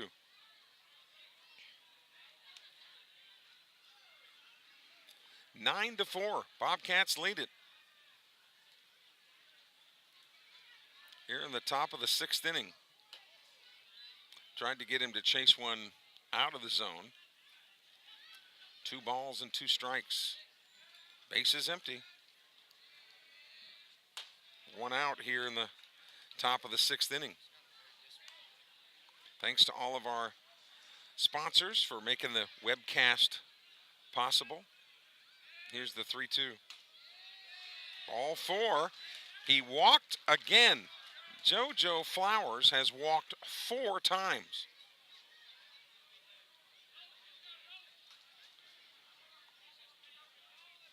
Either he's got a great eye or he's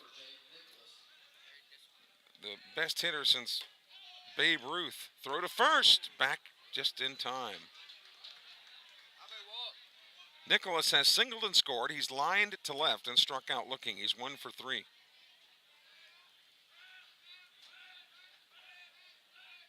Bobcats would love a crisply hit ground ball. Hit somewhere. There's a strike. A ball and a strike. We talked about Southern Miss, but right down the road in Poplarville, Pearl River, the #1 ranked team in the country. There's that ground ball. Malden to second for 1, but poor throw.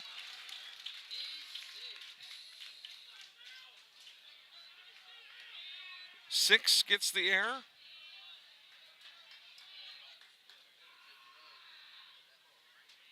So E6 is the ruling.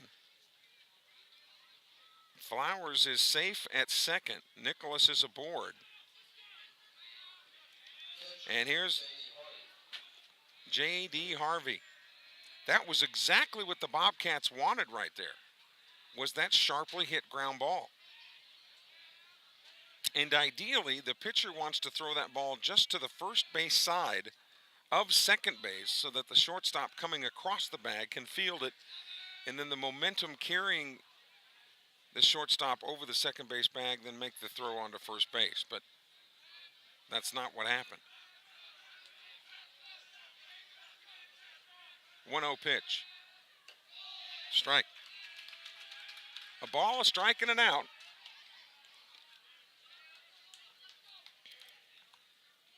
The Bulldogs making a little bit of noise here in the top of the 6th inning. That's short. 2-1 now. The Bobcats, when they come up to bat in the 6th, they'll go to the top of the order.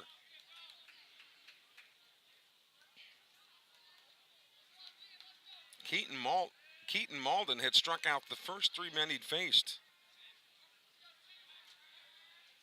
Swung on. There's a shot foul down the right field line.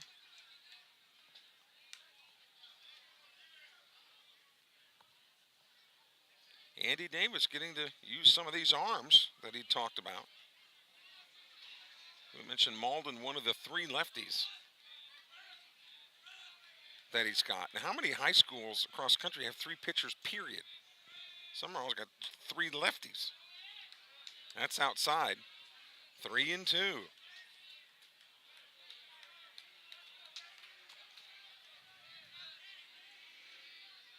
Here's the payoff pitch. Runners not going. Swung on and fouled out of play.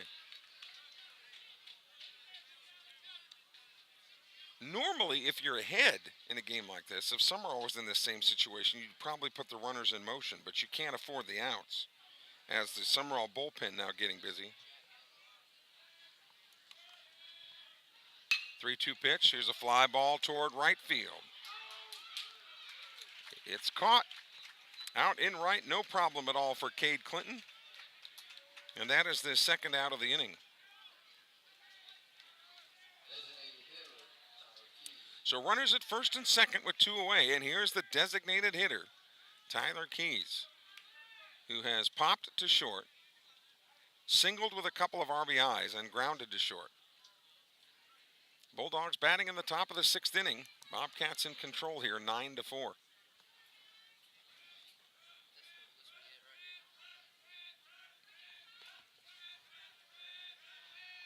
First pitch, high, ball 1.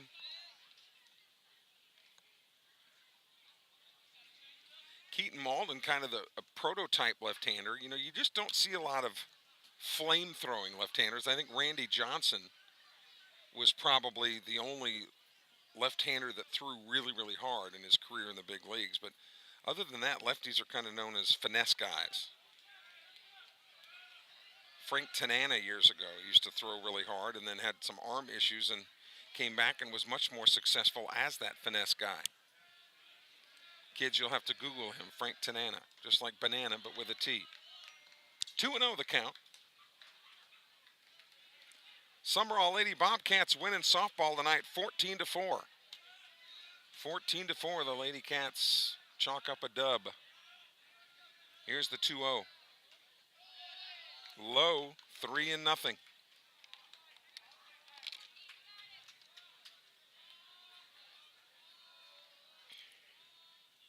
The only 2 runners aboard were Seminary. One reached on a walk and one on an air. That one's fouled into the screen. Interesting there that they let him swing away on 3-0 because he definitely had the green light. Of course, he's the cleanup hitter. You're 3-0, so you know he's bringing a fastball. A lot of being a successful hitter is know what's coming. You can hit it, right? Or you have a much better chance. 3-0 pitch. There's a strike. 3-2 now. It fills up, so the runners will be off with the pitch now. Southern Miss has upped its lead 12-0 over UNO.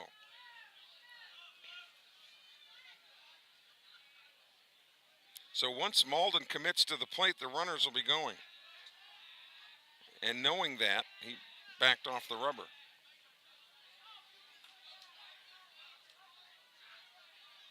Got to make sure he goes to the plate before you take off. There they go. High, ball 4. And the bases are loaded.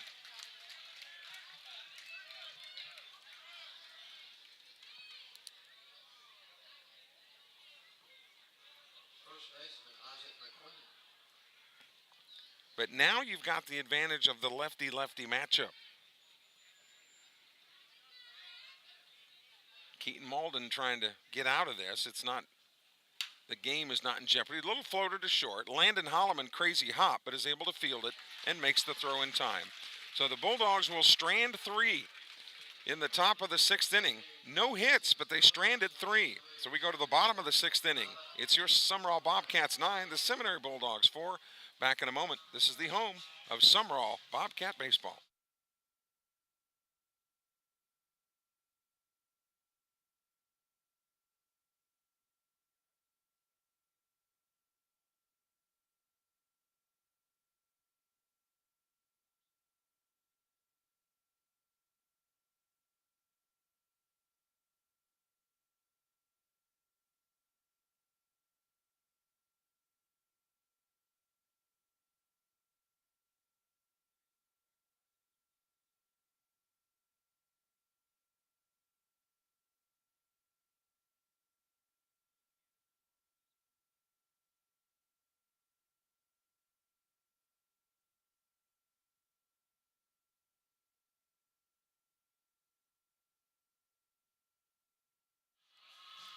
Okay, honestly now, did anybody Google Frank Tanana? You didn't Google Frank Tanana, did you, Connor? It's okay.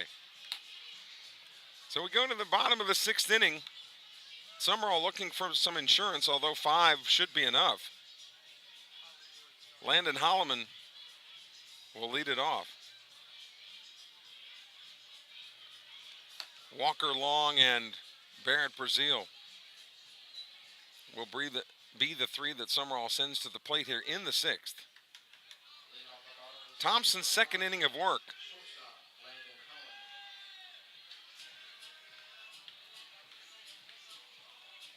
Holloman has flown to left, singled and scored, walked and scored. He's got a couple of RBIs. Good night for Landon Holloman, as you would expect.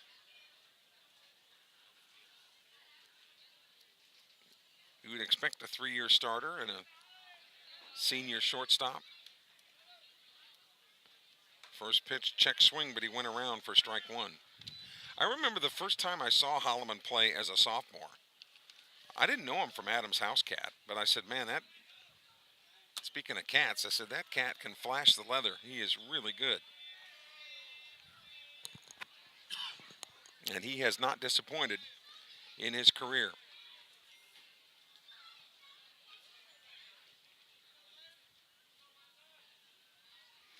Karen Thompson. Karen Thompson Googled Frank Tanana.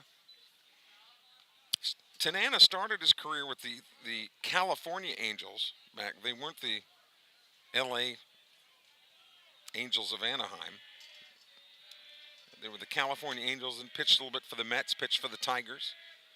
Here's the 1-1 pitch. Swing and a miss. But as we mentioned, Tanana started his career as a real hard-throwing left-hander, but had arm injuries and had to kind of rework his delivery, and was a real finesse guy after that and found most of his success that way. That one bounces up there, 2-2 to the leadoff hitter, Holloman. Sumrall batting in the bottom of the 6th inning. Looking ahead to the last chance 7th for Seminary. It'll be hitters 6, 7, and 8. So whoever the pitcher might be, and I would doubt that Malden would come out for another inning, but we'll see. 2-2, the count to Holloman, and the pitch. Outside, 3-2.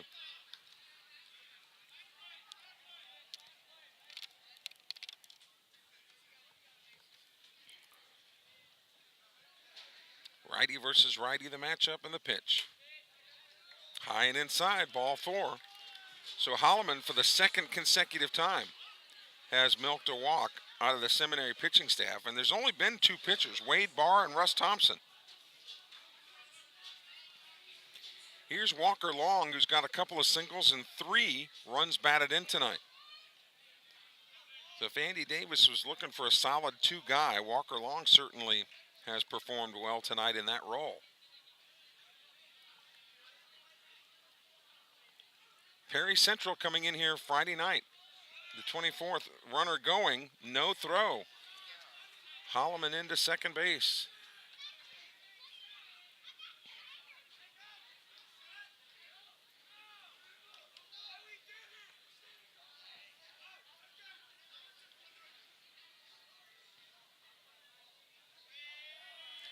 What I liked about the last at bat that Walker Long had, here's the 0-1. Now Thompson off of the rubber. Long had runners on second and third and got a pitch that he could take to the right side of the infield, and that's exactly what he did. There's a drive. That ball is well hit but foul and out of play. And that got a truck bed out there.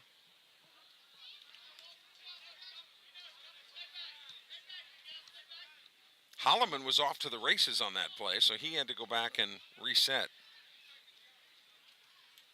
0-2 to Walker Long. Swing and a miss. Fanned at the breaking ball. He's out on strikes, 1 away. Barrett Brazil's been on each time.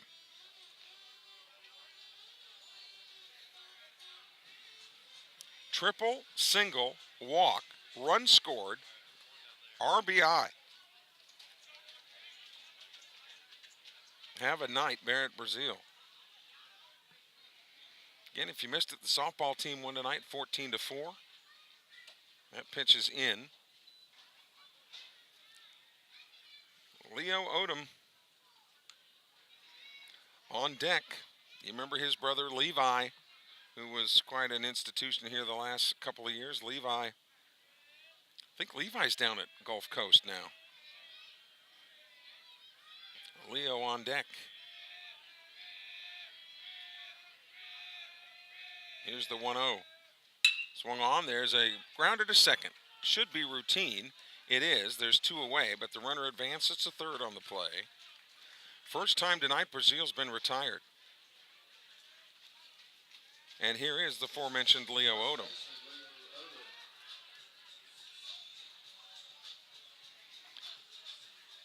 Two away, runner on third. Holloman will be moving on any type of contact. Here in the bottom of the sixth inning, Sumrall in command, 9-4. Breaking ball away. We mentioned the parade Odoms. Let me see if I can get all five in order now. Luke, Levi. Don't. I'm going to get it. Luke, Levi, Leo, Lou, and Lanny. Lou's the one I usually forget, but I did get him in order, didn't I? Yes. It's one thing to get him right, but to get him in order. 2-0 the count to Leo. Again, he's one of those arms you'll see on the hill this year for Sumrall. 2-0 pitch is position A for strike one.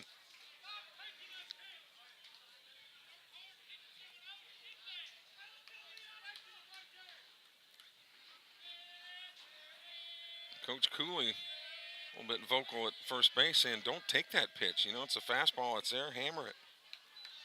Nice block by the catcher, Harvey, to keep that in front of him.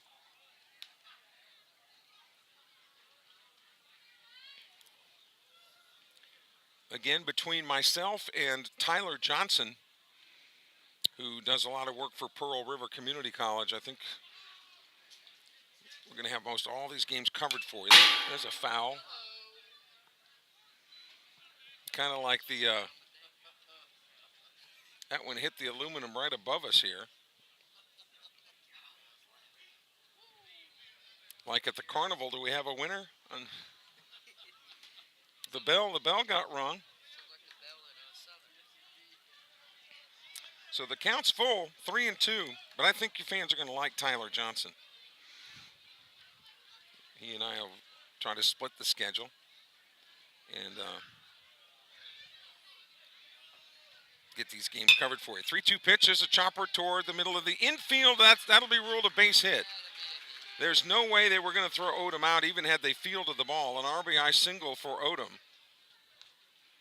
And Sumrall's in double digits now. It's 10-4.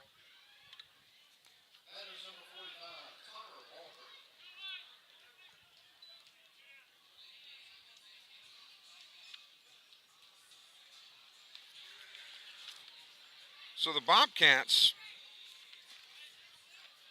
go to the bench, and Connor Walker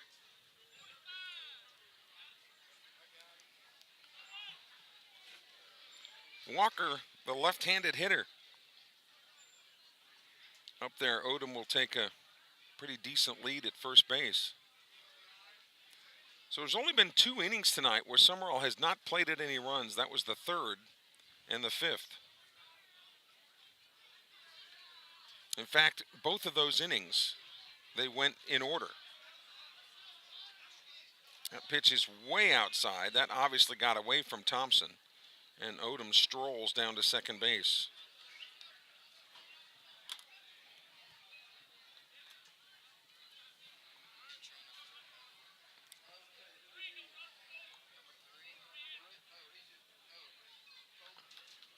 So Colby Pittman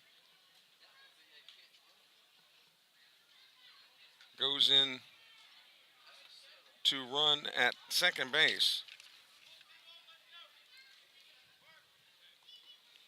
That pitch gets away, and Pittman races down to third.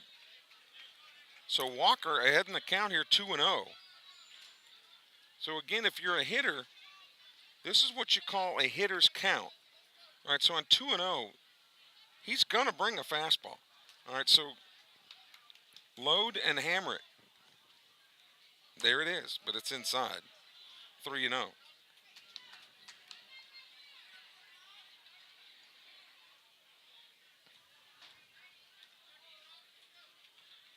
Baudouin on deck for Sumrall. Here's the 3-0. Ball 4. A 4-pitch walk to Walker. Maybe that's why they put him in, because he has a name. He's a walker. He got 4 pitches. Instead of being a stand-up comedian, I should keep my day job. So just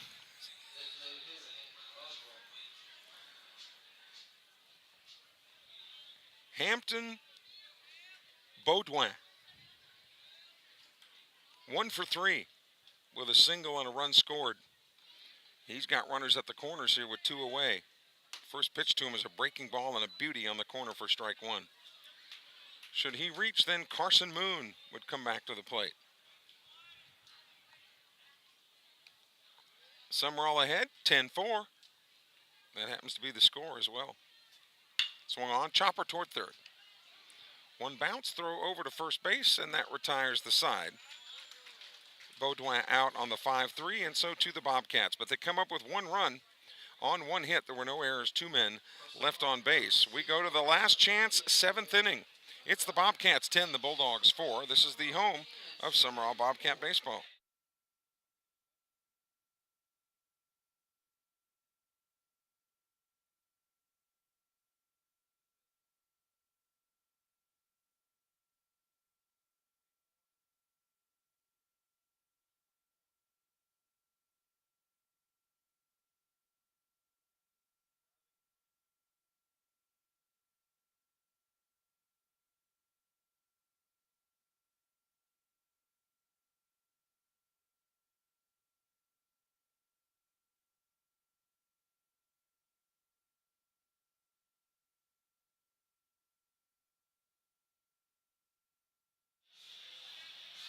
Riley McGrew, another one of the left-handers that Andy Davis will feature on this pitching staff this year.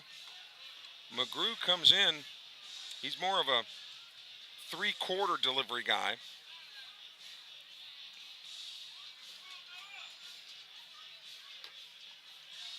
But McGrew in there to throw now. The Bobcats started with Landon Hawkins, then was followed by Drew Davis, Keaton Malden, and now Riley McGrew in the 7th inning as he will face hitters 6, 7, and 8. And I think the Bobcats may be also going to the bench. The Bulldogs, rather.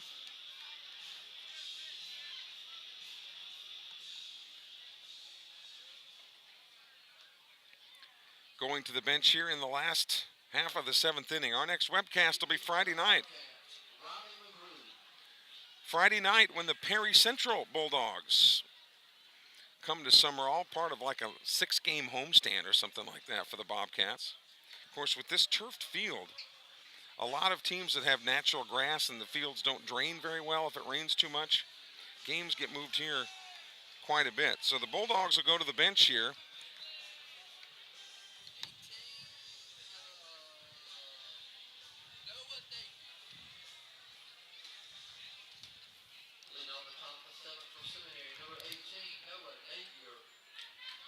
So Noah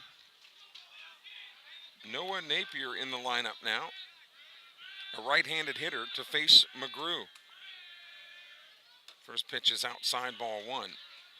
Usually with left-handers that throw like McGrew, they'll have a tendency to open up that front shoulder and miss outside, and that's where he missed with that first pitch. And number 2 as well. A shoulder problem, a lead shoulder problem is where that is. 2-0 the count to Napier. The 2-0 pitch. That one is inside now. There might be a little bit of nerves and a few butterflies here.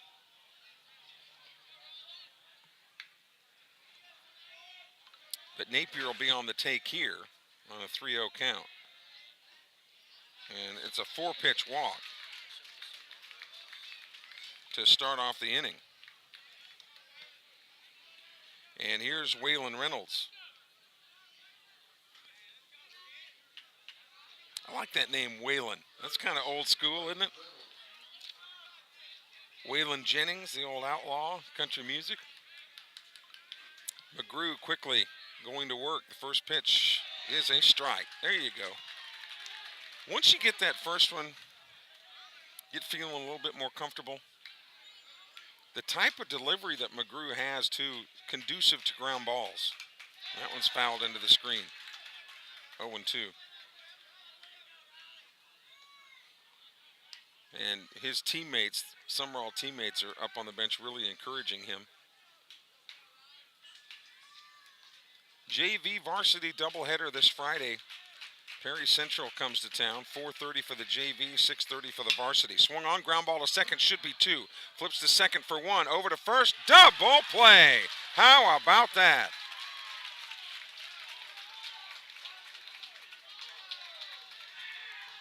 And I had just said that the type of delivery that McGrew has is conducive to ground balls, and that's exactly what happened. And here's Landon Bush. Base is empty with 2 away, and McGrew's got to be feeling a lot more comfortable now.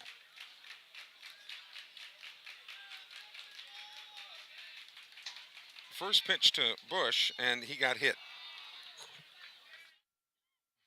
Again, that type of delivery, when you miss inside. And Bush being a left-handed hitter, he got hit. He got plunked. So 2 away, runner on first base, and here's Dylan DeHaven, the center fielder. He's been hit by a pitch and struck out twice. First pitch for McGrew is inside. McGrew just wants to collect his thoughts here a little bit, and nobody going anywhere until the pitcher's ready. The pitcher is the boss. That's why in the major leagues, pitchers work only once every 5 or 6 days and make all those millions of dollars. That's in the dirt. I want to thank our webcast sponsors, Watts Brothers, American Graphics, Parkwright Striping and Seal Coating. Thank you, Joe Altman, for your support. Diversified Forestry Management. Sean Clinton, a salute to you as well. High and Tight Gentlemen's Salon. Windburn Lawns and Landscaping. The Spencer Nixon Agency of Alpha Insurance. There's a strike. Landry Lewis, Germany Architects, and Real South Hunting. 2 balls and a strike. Seminary down to its last out. The 2-1 pitch from McGrew. Swung on and shot foul. And there is a car parked. I don't know how it's parked there in the grass of the football field, but it almost had its back windshield knocked out.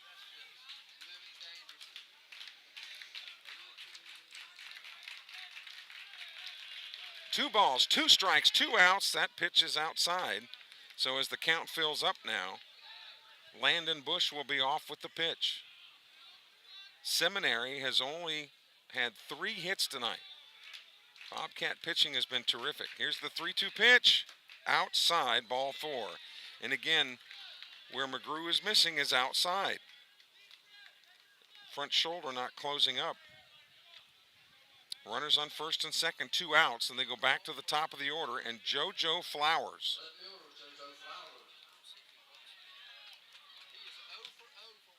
He has walked all 4 times. There's a strike on the inside corner. Started him with a breaking ball. Flowers is going, what, a strike? He hasn't seen one hardly at all tonight. 0-1 pitch, that's outside.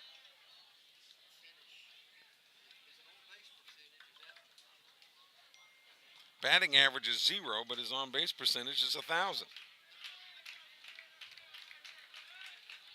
The 1-1 pitch.